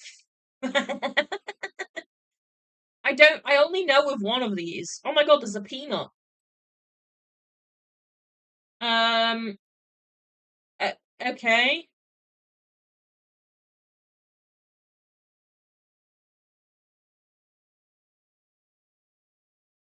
There's a peanut. Right. Sure. No idea who he is. No idea who he is. I know of this guy. I know of Moist Critical. No idea who the chick is. No, honestly, no idea who the peanut is, but 10 out of 10 just for being a peanut. You love Burnt Peanut? He's so funny. Oh, I genuinely had never heard of him until, like, the nominations came out. So, I know of Moist Critical, and, like, he's a pretty chill dude from what I've seen. I've only ever seen, like, clips. I don't fully know what his content is like. Um, in that sense, I I don't think I'm gonna vote for this because I don't know. You know what I mean? Like I don't know who these people are. So like I don't really you've seen lots of Moist Critical's TikToks. Peanut is genuinely entertaining. Fair. I'm not gonna vote because I just don't know. And I feel like it would be God's law that I vote for one, just because. And then I'll somehow later down the line find something bad out and I'll be like, I fucking hate that I voted for them. So we're just not gonna vote. I would nominate myself, obviously. I am my own content creator of the year. Go me. Um the one thing I will say is obviously we don't technically know the peanut's gender. We can assume. But why is there a limit of I feel like the category is not very it's not very balanced, we'll say. Peanut is a guy. I got the impression. I didn't want to judge the peanut, but um yeah, it's not a very balanced category, is all I'll say. We're not gonna vote. None of them get my vote. Best esports game? You're definitely not getting my vote. I don't know what Mobile Legends Bang Bang is, but that's the stupidest name for a game ever. I presume it's something league related because it's Legends, and that clearly looks like Ari. Not Ari. I can't remember who it is. But Bang Bang is a stupid name for a game. I'm not gonna vote. I couldn't care less. I tried to play League, and it was the grossest community I've ever attempted to infiltrate. No. Esports athlete. I don't care. They're all male, so they can fuck off. All I'm saying. Esports team. Again, I couldn't care less. How do you have a team for a mobile game? How is there an esports team for a mobile game? How? What? Okay, whatever. No, not voting. Player's choice. Right, we've got the end. We've got to the end. We got there.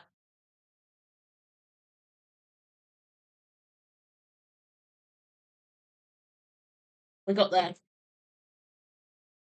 Okay, we can close that now.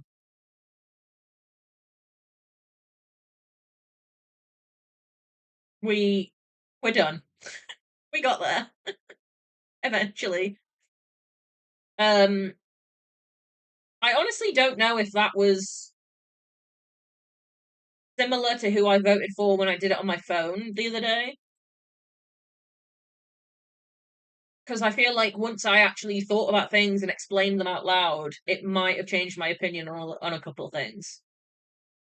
Who knows? Um, but weirdly and kind of sadly, we probably won't be watching the Game Awards this year, which sucks. It has been for the past 2 or 3 years, like a little tradition for me and my partner to sit and watch it. Like stay up and watch.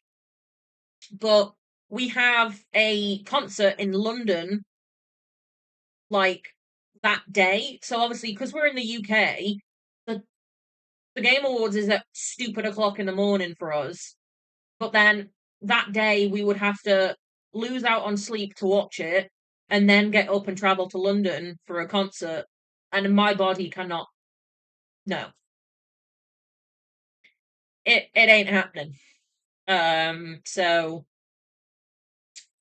sadly, I don't think we'll watch it this year, unless there's a possibility that we will, and I will just sleep the whole time in the car because it is a seated gig.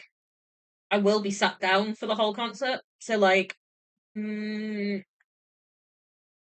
I'll have to see how I'm feeling like in the week run up. If I'm flaring or if I'm struggling even slightly, I won't bother. Um, but if I'm like, feeling fine, I might give it a go. I don't know. It'll be a shame to not do it because it's been ever since I met Scott. We've done it each December. So it's like a nice little tradition. But I love seeing the trailers, which is the whole point. Like it's not really an award show at this stage. Like it's just one big advert, But we enjoy seeing all of the trailers. So um yeah. But we go to see Ice Nine Kills that um that day. So I'll have to see how we're doing on that front. Because although it's a seated gig, I still have to climb a load of stairs to get to my seat, which is an issue. But um yeah, we'll see. Oh, speaking of plans in ahead of time, um I have, which Illyria, I feel like you'll appreciate. You'll understand my excitement at least. But I've booked myself on the wait list for like a curl expert. So I found like a curl specialist hairdresser that's actually fairly local to me, so it's only like a 40-minute hour drive. And I've put myself on their wait list for January. So if an appointment comes, like if someone cancels an appointment, um, I might be able to get in with them. Um, they are like crazy fully booked for like months in advance. So like we'll just have to keep waiting basically. But um, yeah, we're finally gonna potentially figure this out. Um, in the sense of get it cut properly to actually suit my curl pattern, rather than just a normal I'm a hairdresser, snip snip across cut, which I've been having for years, which clearly doesn't help my hair because it just sits kind of weird. Um and yeah. So that should be interesting at least. Whether I get in or not, I don't know. Um yeah, I know it's not cheap. I only get my hair cut like twice a year at a push. So like I'm more than aware that it's not going to be a cheap thing. I have already seen the pricing, so it's not going to be like a big jump scare when it happens. But it's honestly not that much more than what I was paying to have my hair cut and colored. Um, I won't be having it colored. I will just be having it cut. I'm honestly kind of just growing out my natural hair at the minute. Like the darker stuff at the top is just my hair. Um, if if I manage to get in to like the curl specialist stuff, then I would just carry on probably dyeing it at home. Um, I keep looking at a couple of like more alternative colors because I love it, and I have had some wacky hair combos in the past, but I feel like a lot of them don't translate properly over to curls. Um, like having, like a blonde streak at the front, like it wouldn't sit how it should because the curls are not going to sit the same way every day. So the streak is going to like blend in with the back sometimes and won't. Do you know what I mean? Like a lot of the colors that I have previously been faffing around with don't fully like work now that which is one of the reasons I haven't been dyeing it for a little while. So we'll see. Um, once it's actually like cut how it should, in theory, like it might be a little bit better to like see, oh, this sort of a color could work. Like so, but I wouldn't have to go to her to have it colored. I would go to like someone who's good at doing like vivid hair. Um, but yeah, it's something that I'm at least considering is on the memo for the new year, possibly. Um, it's just, yeah, I the more I try and manage my hair myself at home, the more I realize I'm kind of fighting like a losing battle because at the minute it's just like, well, one kind of dead, but also there are a couple of bits of hair that like they almost seem like they're being pulled in the wrong direction by like themselves. I don't know what like do you know what I mean? Like I probably need like some proper layering or something because obviously the top always sits so flat, as you can see. Um so it'll be interesting regardless. Like even if I get it cut or she says like she can't do anything for me, then at least I know. But I'm sure there'll be something that, like, they'll be able to suggest, or even if it's like, I definitely need to get a silk pillowcase, or I definitely need to get a not a dehumidifier, what are they called? Diffuser. Like, do you know what I mean? Like, they can even suggest stuff like that, I suppose. But I just thought it would be interesting to look into. Alright, I'm gonna get Coral Island going. Let's see if we can smash this last, I think, 7 days worth of Coral Island out. Um, where is it? Let me get the game. Oh, and let me change all of the stream descriptions before I forget. I'll stop playing the game and then be like, oh no.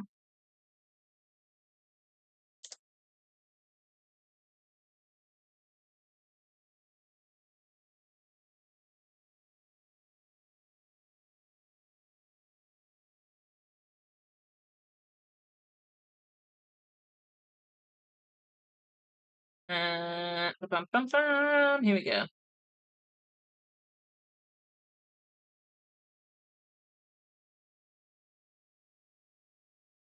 Virgin hair is the best for curl health. Yeah, it's one of the reasons I'm growing out any dyes at the moment.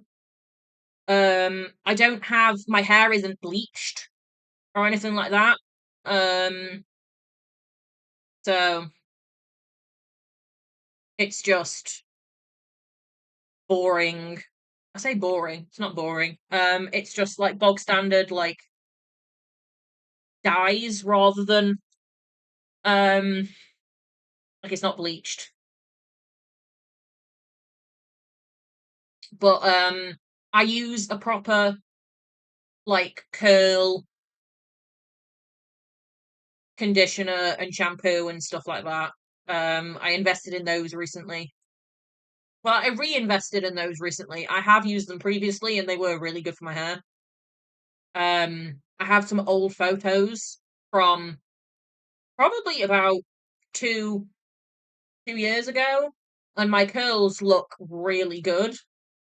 And I was sat trying to remember, like, I was just sat staring at my hair in the photos, and I was trying to remember, like, what was I using at that point in time? Because I clearly need to be using it again. So I've got that stuff, which is helping. Um, I think it needs a good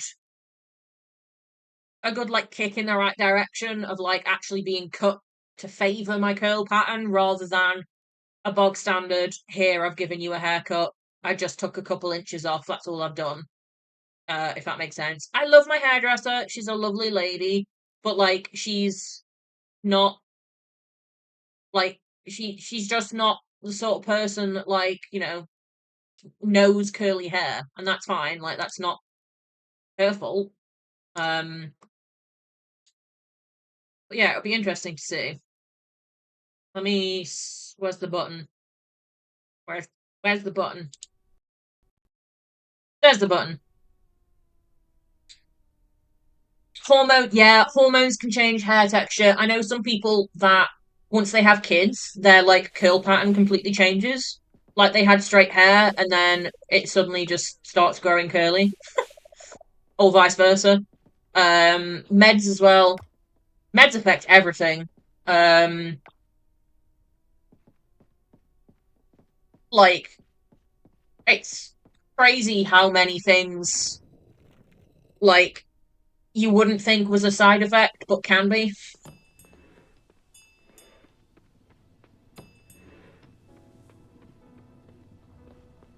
Right, how are we doing for hay? We're not too bad.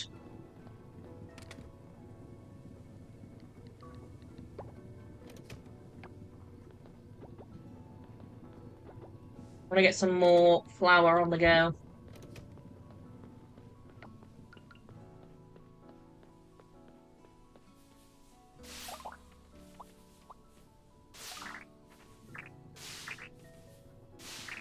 I think it's kind of funny, like, just circling back to my, like, the curly hair stuff. My mum has really, really curly hair.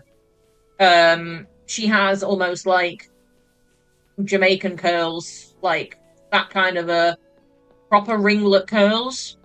Um, and like all she ever seems to do is just like dip them in water, and it's like ta-da!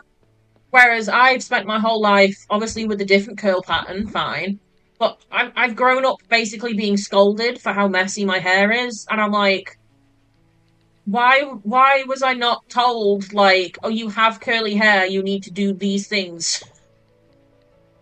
Like, you know? Because it would be far more manageable if I actually knew what I was doing with it. But we're learning as we go. We'll get there.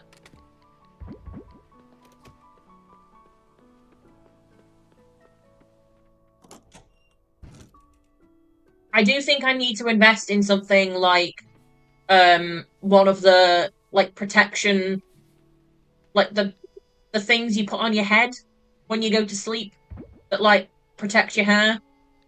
Because I keep waking up with like the back of my hair is like so knotted and tangled, and I'm like, how?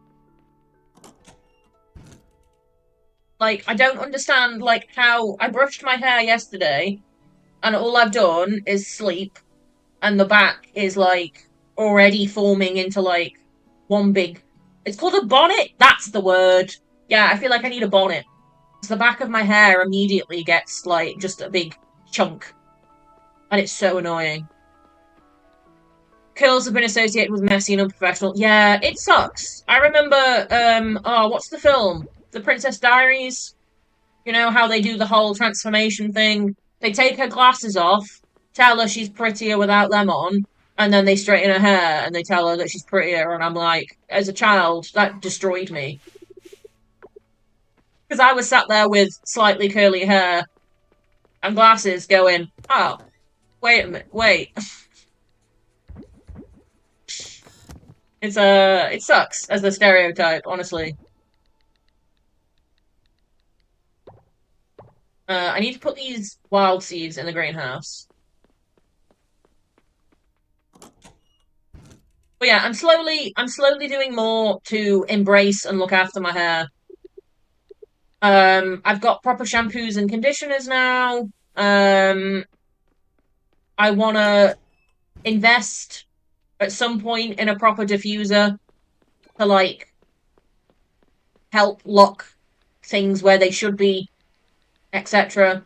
Um, and then maybe yeah, like a bonnet or a proper pillowcase to help look after it.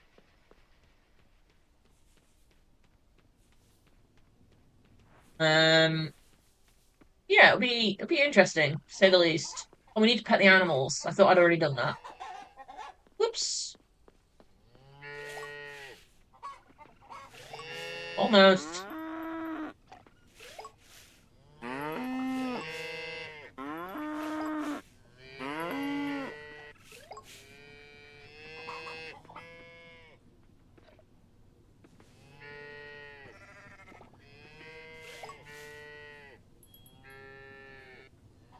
Yeah, so the shampoo and conditioner that I have is a Jamaican hair range.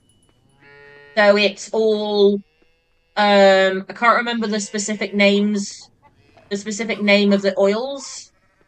Jabber oils, I can't remember the name. But it's all made for like that sort of hair. So it's much better stuff than what I was using previously, which was like I I tried using some of the like the Aussie. I have their leave-in conditioner spray, which I like. Jojoba, yeah, that. I'm glad you knew what I was trying to say. I use the Aussie like leave-in conditioner spray. That's what I use if I'm like refreshing my hair. Like if I have to brush it, I'll spray that in it. Um, to like get the curls to like ping back.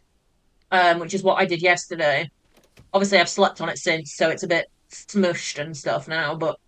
Um, but yeah, I'm trying to lean towards proper products. I've looked into oh, what are they called? Only curls. That seems quite good, but it's expensive. But then again, I'm like, but is it expensive if it's actually proper stuff that I'm supposed to use? Um, it's a catch-22 with looking after yourself. Um, but for the time being, I'm happy with like what I'm using. There's just uh, there are things that I want to invest in to like improve as we go. Did you only get? I wonder if you could only get the great white shark once because he's not appeared on my list since. So I wonder if that was a one-time catch. That'd be painful if it's a one-time catch and you accidentally sold it instead of donating it.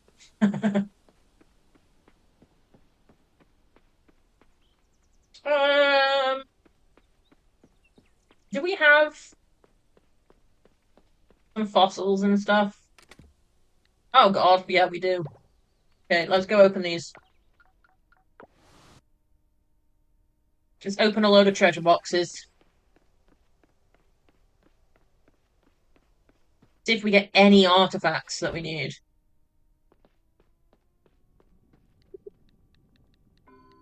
Oh, and we got our gold hoe.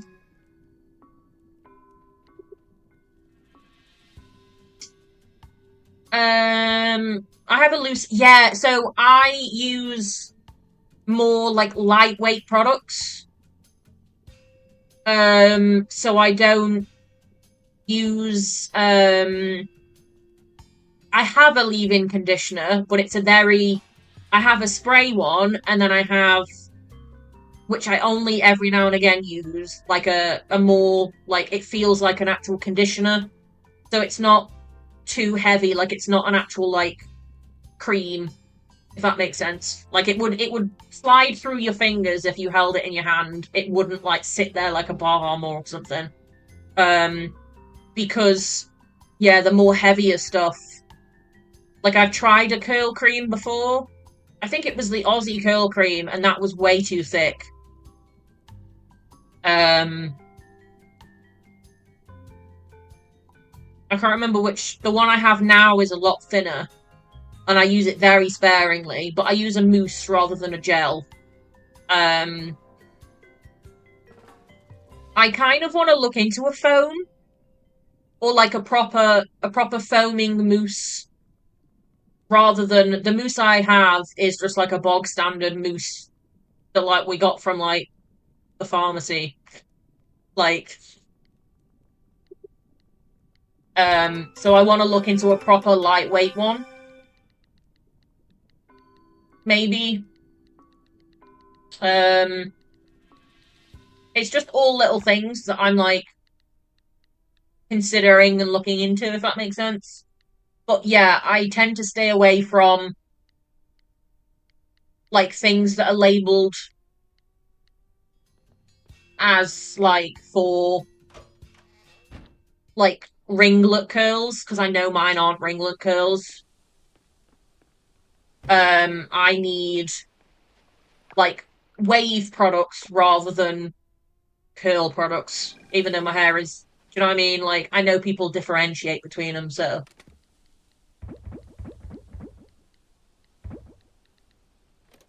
Unfortunately, not a single one of these was useful. However, should make a lot of money from that.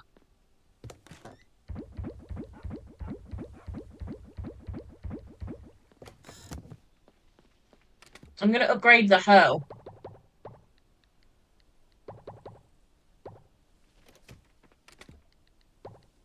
and open some more.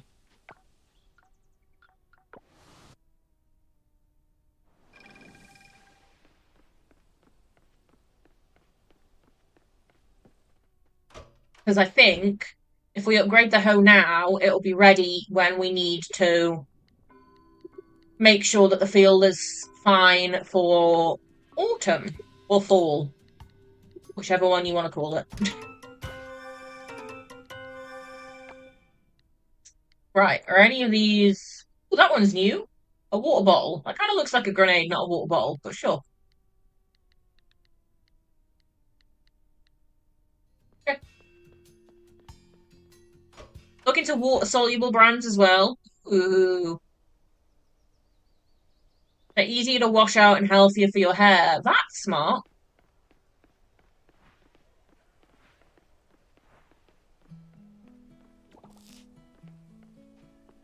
I want to get as well a proper what is it, microfiber towel, like a better towel. I know you can use cotton t-shirts, but I don't know which of my t-shirts are actually cotton, and I don't like using my t-shirts because I don't like them getting damp. But like one of the proper like nice towels to use when you're like scrunching.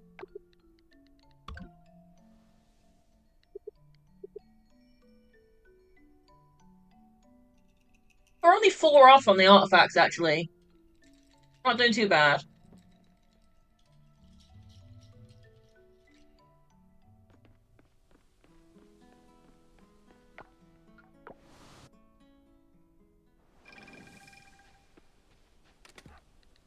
Right, let's put these away. And then the rest is stuff to sell. We've got a letter. What have we done?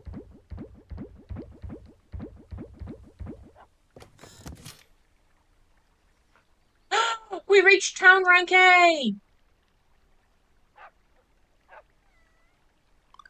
Ooh-wee!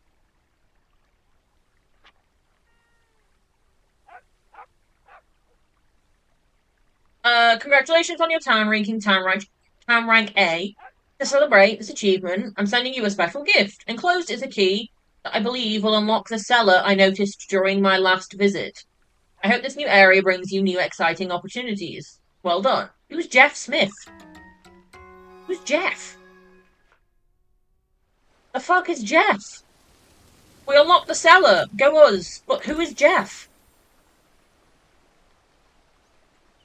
What are we gonna get in the cellar? Can we just store stuff in here? Hang on, let me... I fenced myself out like a fool. Whoa! Wait, what? We got replication slime stuff, and we got more barrels.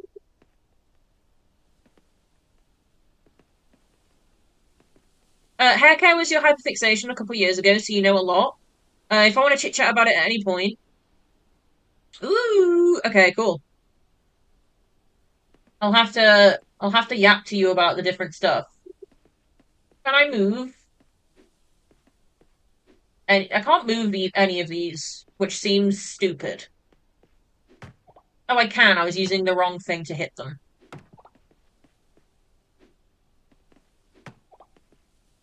So, can I, in theory, what I could do... Here we go again. We need more osmium bars. Can I have... I really wish you could rotate these. But you can't.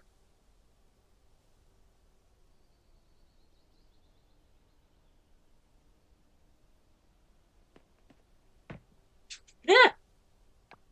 Hi, Tibby. You just scared the life out of me. If we have these all in here, we can move the 200 stack of cheese that we have up on the surface and have just cheese processing in the basement. We have a cheese processing plant now. Perfect. Oh my god, we're so low on purple ore. Ow!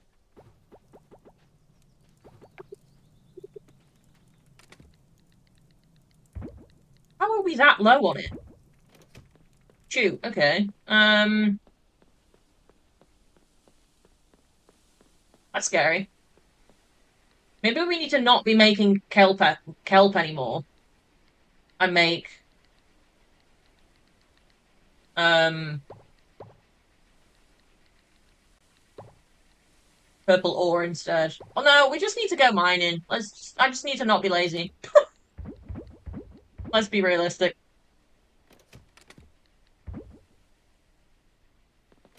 Right, I'm gonna go put the cheese downstairs in the cellar where we will forget it exists.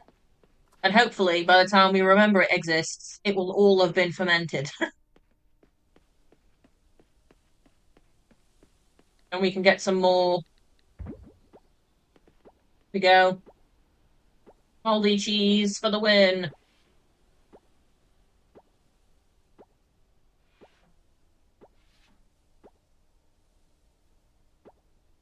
Perfect.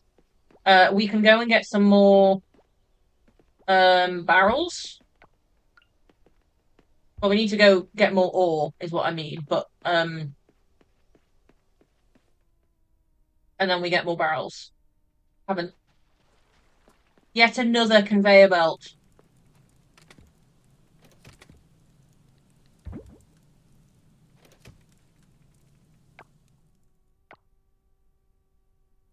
Right, so we need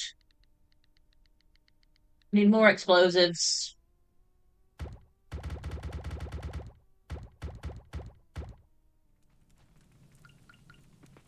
Let's go. See if we get a blessing first. Okay, kitty cat. Just purr into yourself. Did you wake up and you realized you were cold? Oh no. Got extra stamina. It's kind of useful. I went the wrong. Why did that take me here? That is not where I directed my thing.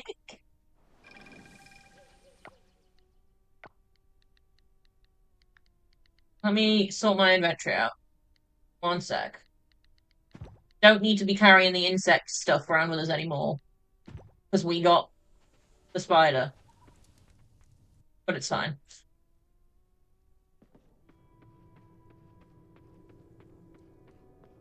We go straight to 15. Hibbs. Can you not?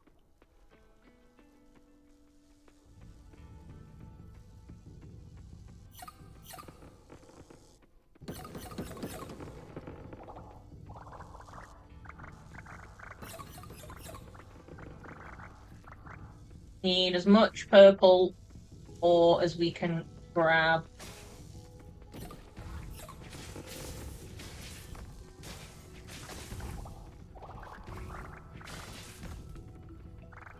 And any and all artifacts or fossils we get along the way.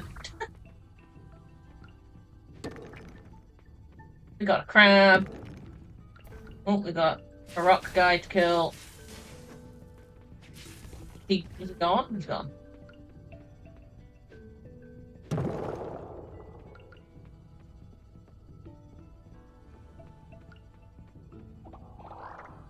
Some more over here. Honestly, coal is really useful for me to get at the minute as well, because we're kind of running low. We can just buy it. The blacksmith sells it, but I'd rather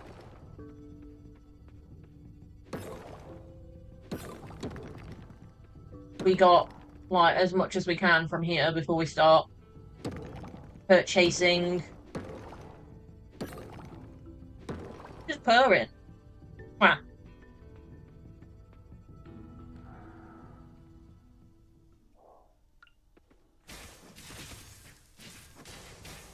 Get the giant slime out of the way.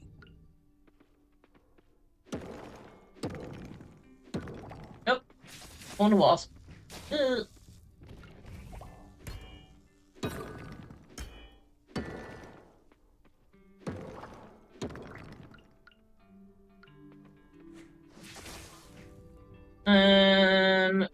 any actual more purple ore anywhere?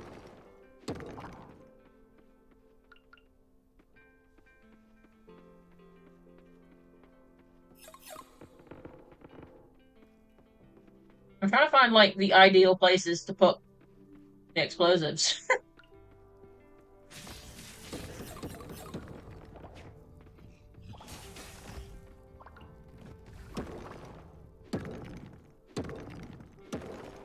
Whoa!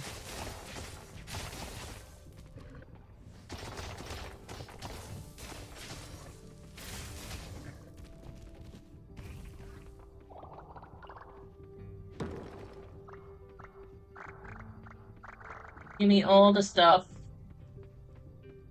Honestly, at this point, we can probably start selling all of the rocks that we have. Like, we could sell a couple stacks. In theory. Although, is that famous last words, and then when we do all the crafting recipes, we'll need all the rocks. Likely.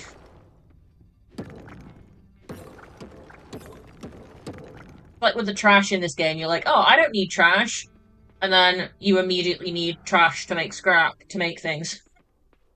And it's like, oh, damn it. Should have saved it all.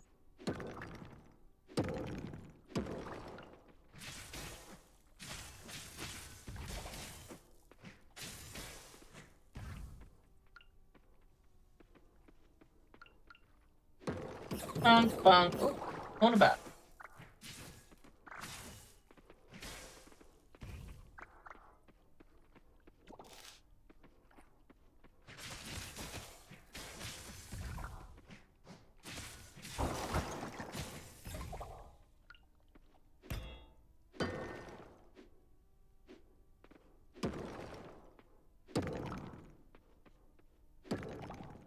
And was there any purple ore down here? I don't think there was. Duck. Thought I could get past that, but I can't. Where are you thinking of going?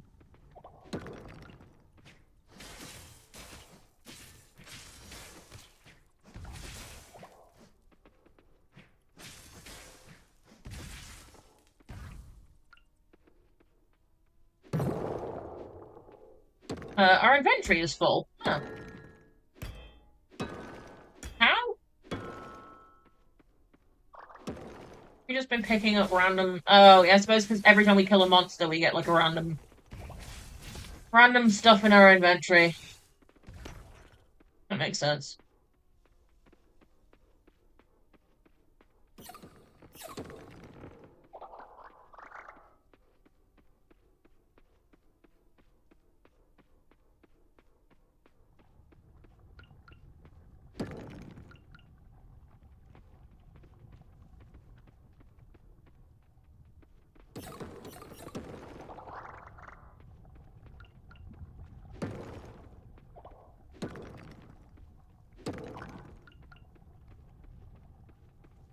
What's that?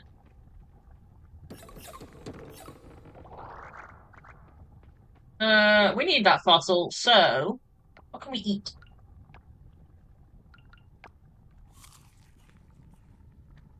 Yep.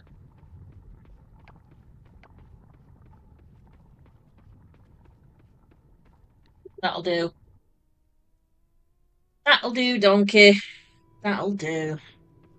You're very in the way, Tibby. Well, your specialty, isn't it? Being in the way.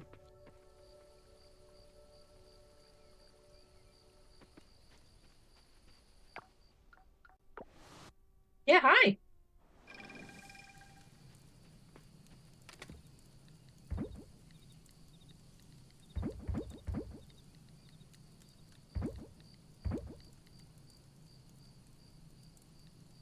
Seeds can go in there. Fossils. Geodes. In there. Random monster crap.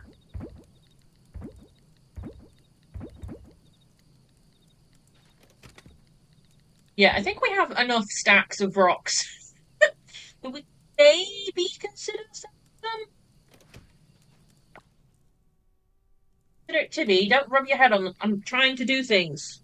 You're drooling all over the controller. Sid. I don't want wet hands. Thank you. I am gonna switch. One of these.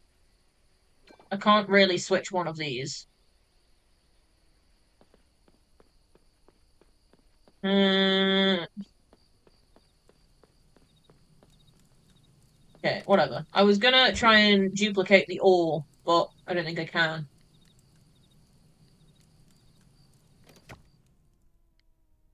Okie dokie.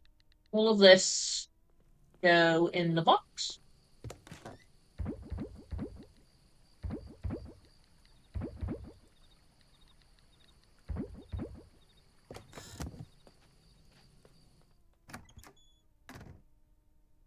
And then we go sleeps. What are you doing? Why don't you go up on the tumble dryer? Tamarack A, new decor, new clothing, and new books. Amazing. We leveled up with a water bottle. That's kind of funny.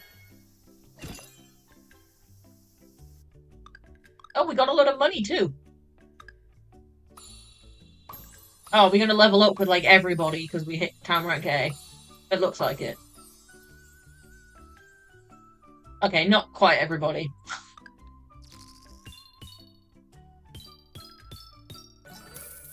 Nice. I wonder what bits of new clothing we can get.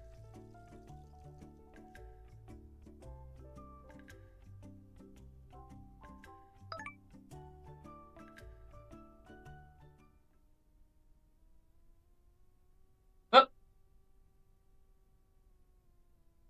Oh yeah, I'm playing with that noise on again.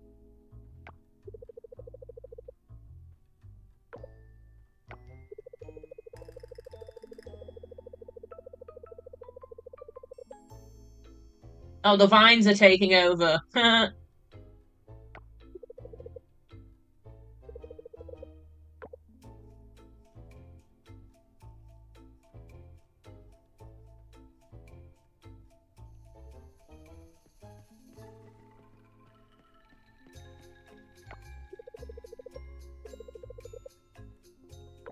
They're evacuating. Yeah, go away, pufferfish.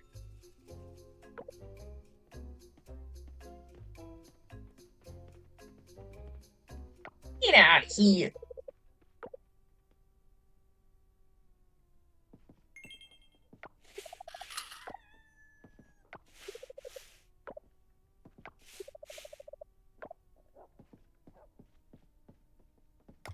Our island. We will attack you with trees.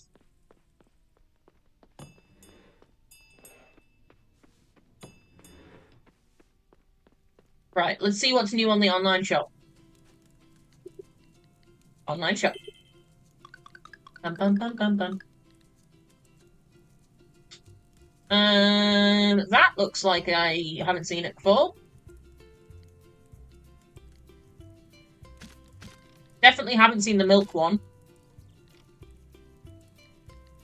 The soup. What on earth? Okay. Ooh, the collared denim jacket will be cute come autumn. Like that.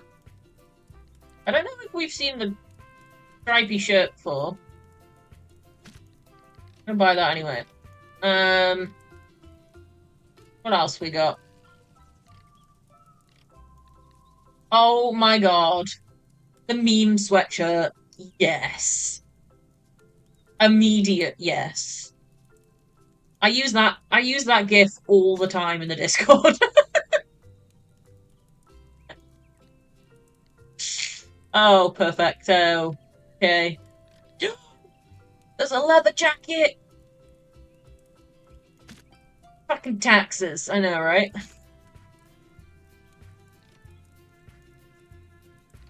Some of this stuff is cute. Alright, what we got bottoms-wise? Is there anything new in here? That looks new. Seen those before. I haven't seen that before. Definitely haven't got those.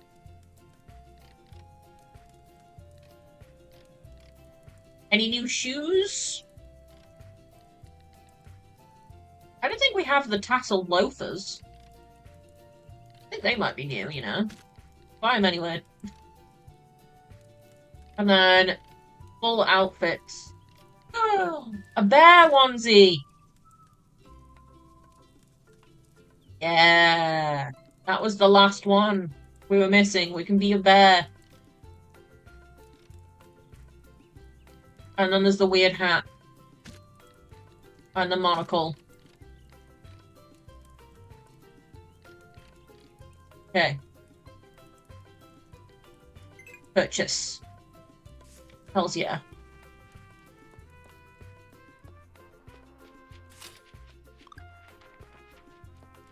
Let's put all this stuff away.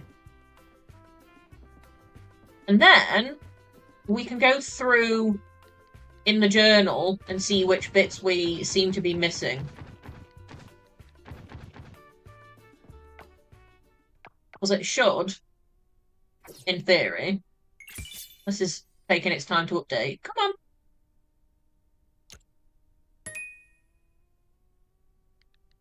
That's a lot of points to get to Town Rank S, considering I don't know what else we've got other than museum stuff.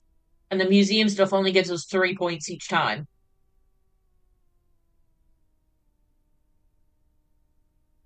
Unless we get, like, 1,000 points for purely just completing the actual shrines. Maybe. Okay, so. Outfits. We've got them all. Perfect. But now we've got the bear. Hang on, let me just move the cat off my knee because it's actually hurting my hip. The way that I'm having to sit. Oh, I hit the button. There we go. Outfits. Tops. Do we have them all? Yes. Do we? I feel like there was. Oh no. Apparently we own the dusty pink shirt. I just didn't pay attention. Bottoms. We don't have all of them. Okay, so we need to go back through the bottoms. And maybe work our way back up the list. We did run out of money last time, actually, from memory. And then there's 2 pairs of shoes we don't have. Glasses we have all of. Hats we have all of. Bags we do not. But maybe that's a Town Rank S thing. But clothes, we ain't so far off. Let me pet the animals before I get distracted by shopping.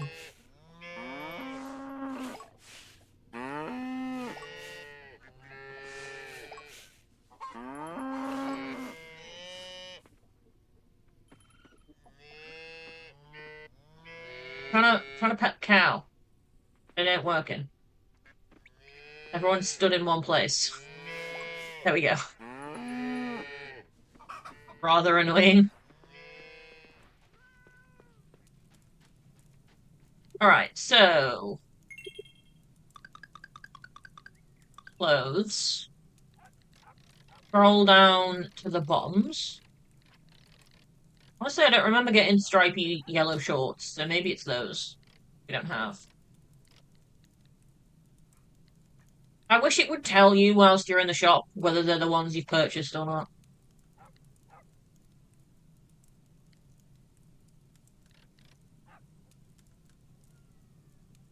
But it don't. I did give them feedback in the Discord about that, actually. I was like, yeah, it'd be really good if I knew what I was buying.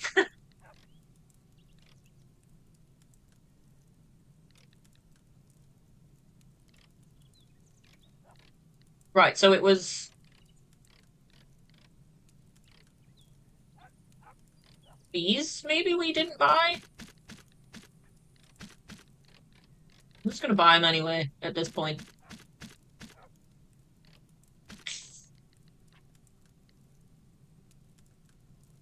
We're gonna completely run out of money, but it's fine.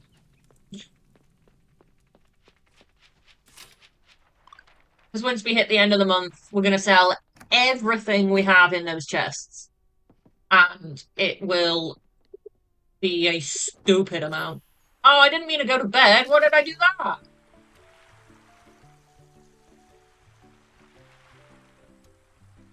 Oops. Well, we're one day closer to getting that money.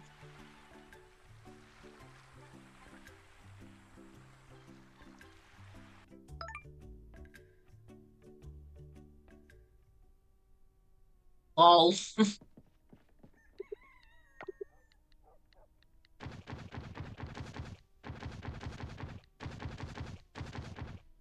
Okay. What an idiot. Okay, that was the wrong color of these trousers. But we did tick off a lot of them that were down here. Fine.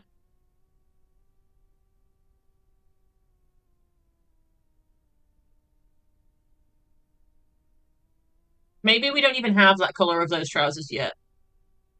Possible. I'm gonna change my outfit. Because I want to wear... Where is it? Where is it? I mean, the milk t-shirt's actually kind of funny. Let me take the ukulele off. We do not need to be wearing a ukulele right now. Um,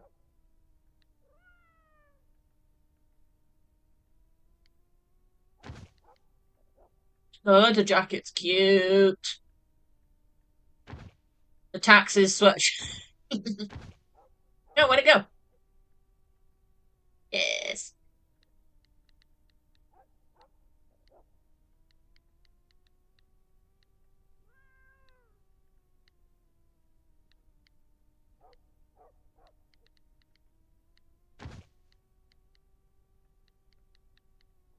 Love it.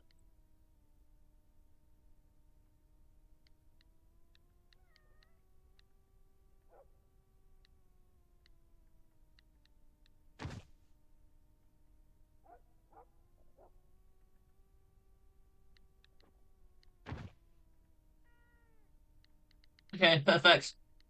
Did we get any new hat? Oh, no, we got the monocle, didn't we? And wear a really stupid outfit. We wear a beret. I'm gonna take the hat off. There we go. Actually resembles the sort of outfits I wear at home all the time. Perfect. I love that.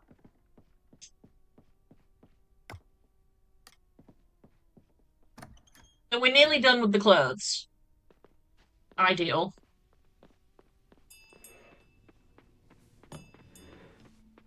That did not open the door.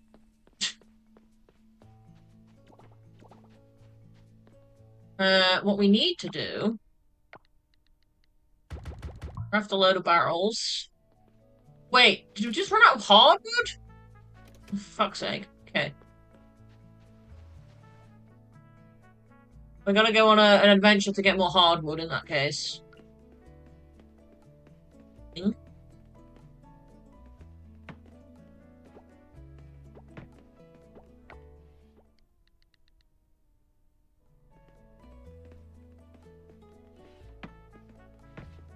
Leave those barrels there for now.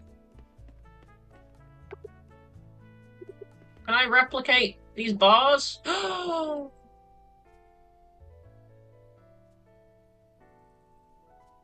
That's gonna take ages though, isn't it? Yeah. No. Never mind.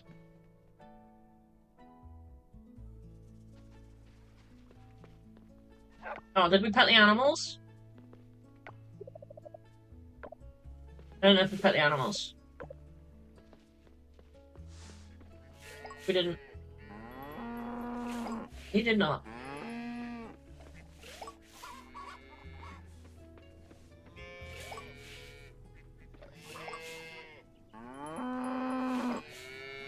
Now we. Oh wait, no, llama. I nearly didn't pet the llama. Master. Which ones of these is it that's gonna give us hardwood? These ones over here, innit? That are all blocked. Can I use... Probably a really terrible idea, isn't it? It might hit my mushroom log.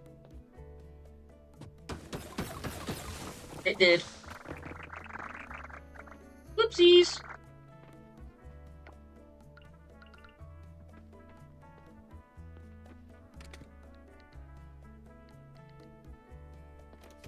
Never mind. We got the wood we wanted.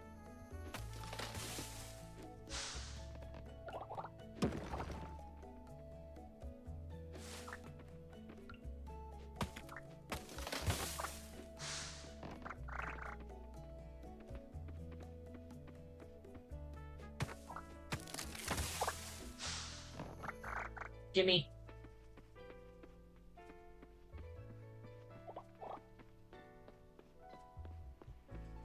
Are any of these hardwood trees? Oh wait, some of these are.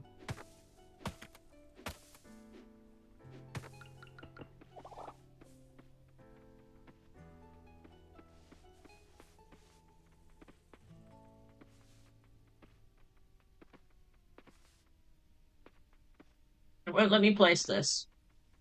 Oh, there we go. Timber!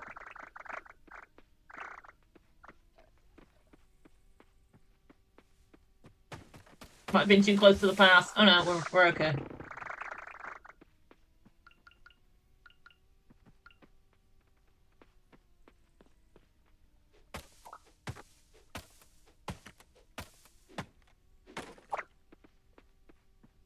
Totally fine. This is a great way of sorting out hardwood.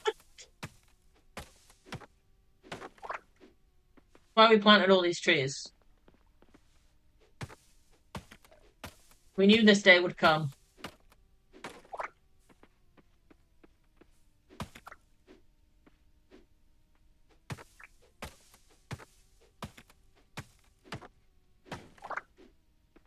And now, hopefully, we've got another load of seeds that we can just chuck in the floor.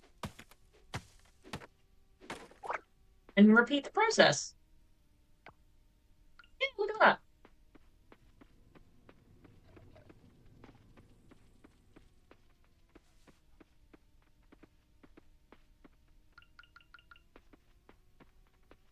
Yeah, look at that.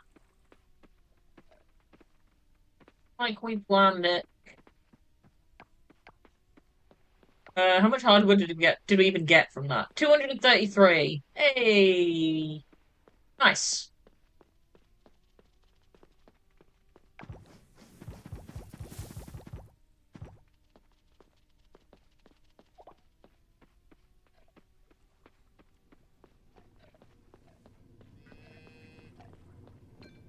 Let's grab the flour from in here. Oh, the melons are all ready. Yay!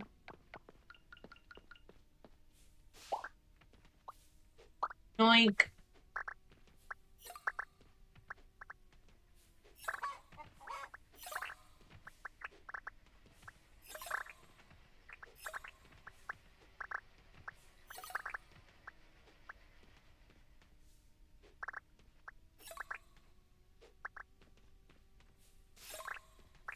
Give me all of them.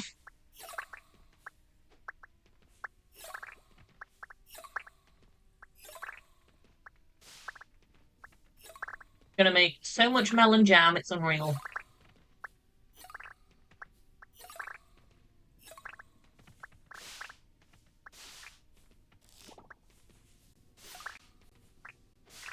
We got a lot of flowers down here as well. Perfect.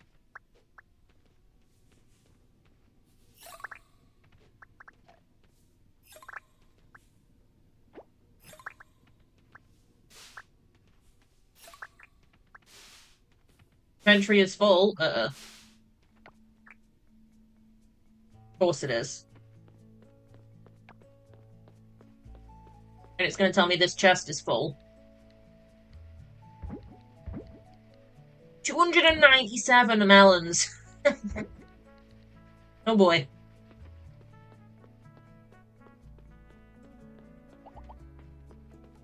That's a lot of melons. Oops.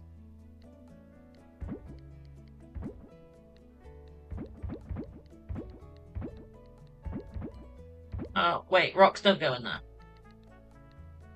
Your seeds can, though.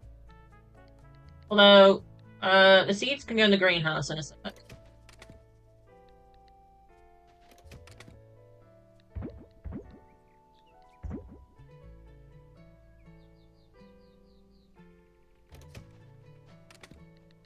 Rocks. Random treasure chest. Don't know where that's come from.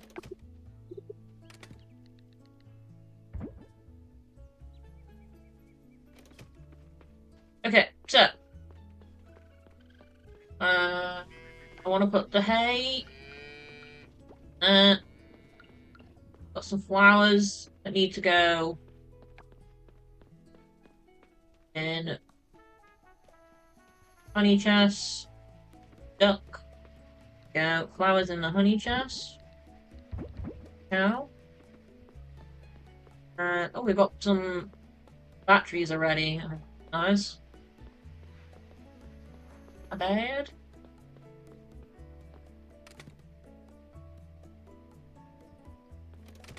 Flower in there. And then the melon seeds could go in the greenhouse, because they can just be auto-growing. Oh, and everything's ready in the greenhouse. Seed storage. Yep.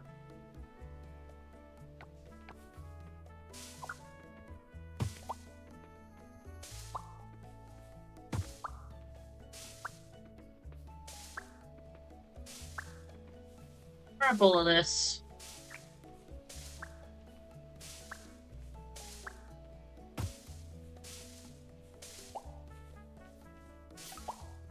We got double crops. Nice. I think most of these are sellable, but we'll check. Oh, there's bronze. Bronze. Oh, we don't have any room. Of course we don't have any room. We never have any room in here. We don't need butter or syrup. Definitely don't need that much melon jam. There we go. We made more room. Perfect.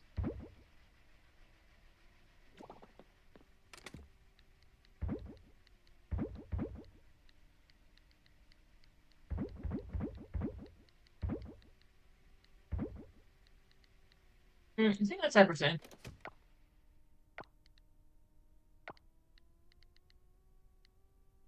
We need some more kelp essence, which we have. Then we can make another auto chest. We're in the cellar.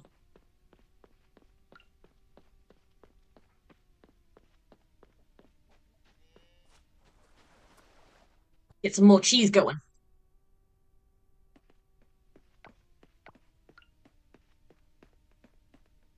Bonk.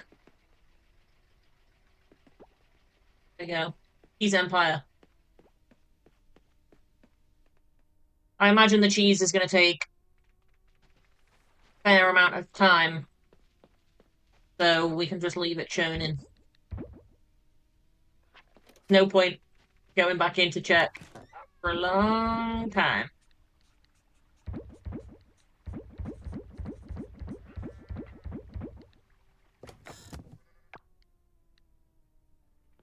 Right. I need to triple check real fast because I think it might have been someone's birthday. It is. It's Leah and Annie's. Leah and Anne's birthdays. Let's go give them birthday flowers. Where are they at? Oh. Anne is up here. They're both up that direction. Just teleport then.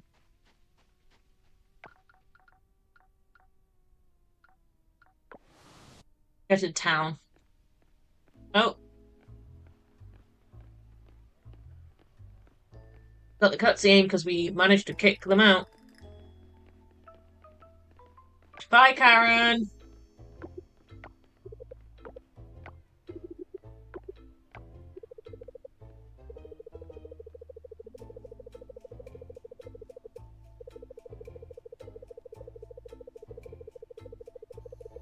Hey, they're going.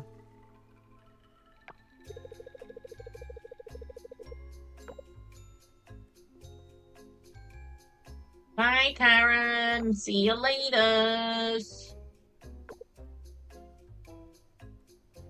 Only your building is covered in vines because it's trying to kill you. Nature's trying to get you. Coming for you. You and your blue mob. Get out of here.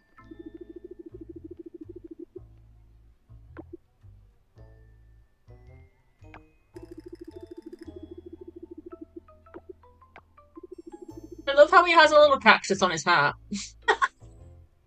I just noticed. He has a instead of a pom-pom, he has a cactus for a hat. I want one. This is cute.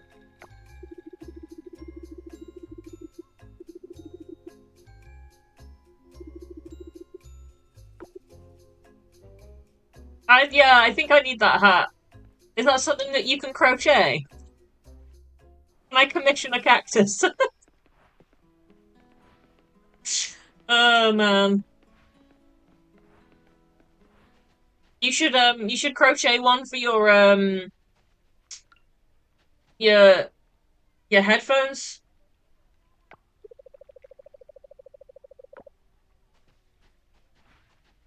It's the newest headphone edition you need.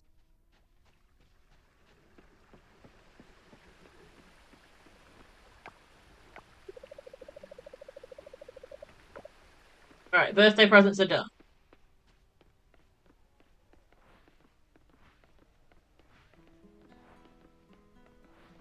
Oh, what? I wonder what new decor we got, actually.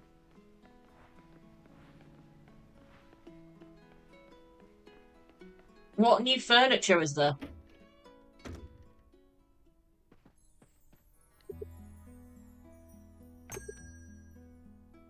New style available.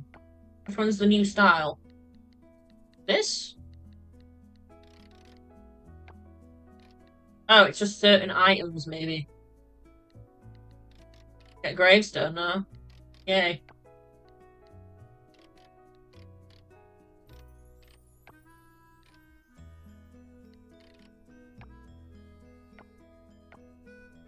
What's the new style? Winter? No? Disco style, we've had that before.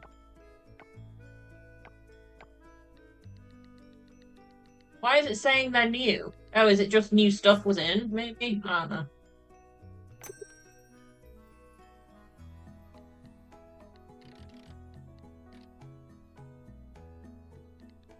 Yeah, I feel like a cactus on your headset would be great. Just a little cactus. The little guy.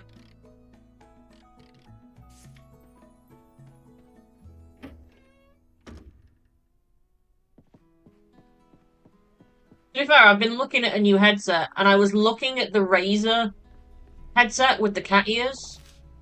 So I had cat ears, but then apparently Razer isn't that great. I've heard all sorts of weird stuff. So now I don't know whether to get those, or whether to just get a different headset, which is good, and then buy additional attachments. Which is more money. Annoyingly, but...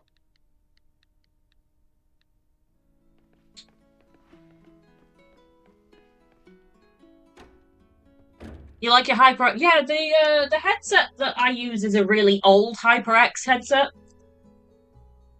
The microphone on it is terrible, though. Is the issue.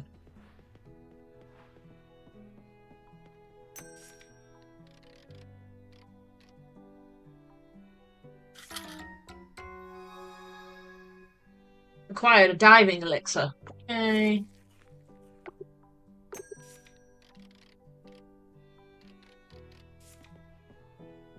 You took the microphone off yours. That's fair. I'm looking at one that has a good microphone. Because when I play things online on the PlayStation, like obviously, like Battlefield or like Marvel Rivals or anything like that, I plug it into my controller. They use like PlayStation Party, so I need a good microphone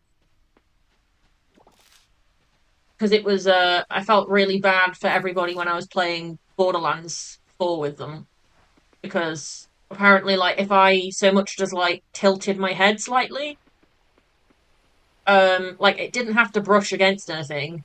It was just slight movement. It made the microphone sound atrocious, apparently. I was like, I'm so sorry, I've not moved.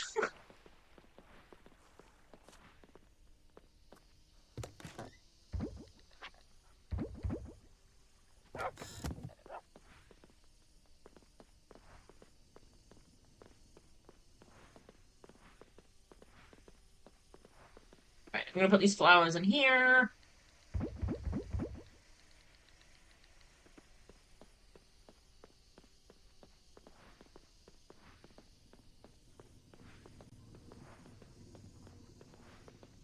Okay, perfecto. I was gonna see if we could speed run till the end of the season, but I think I'm gonna call stream here, and then we might do a bonus one tomorrow. Mayhaps.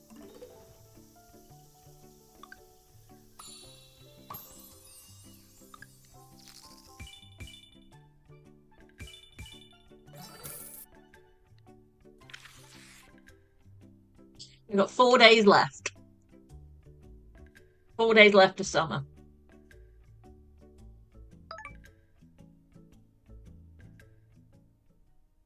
Where's my OBS gone? Oh, it's decided it wants to move screens. That's useful. Return to title. Yes. There we go.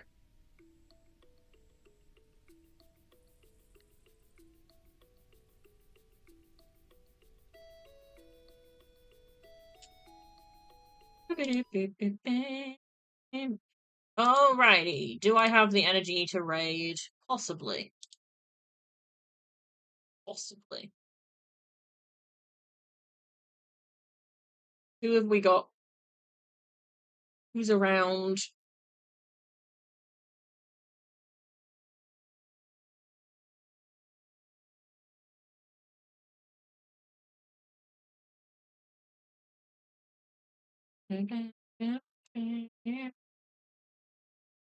Um,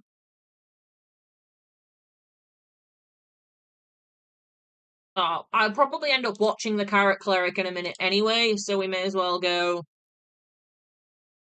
They might be.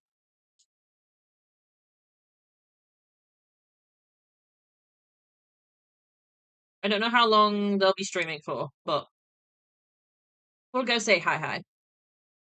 Because, like I said, I'll probably end up. I was watching them before I started streaming, and then I just like sitting in their streams. They're lovely. They're making a really funky scarf at the minute. The pattern is stunning.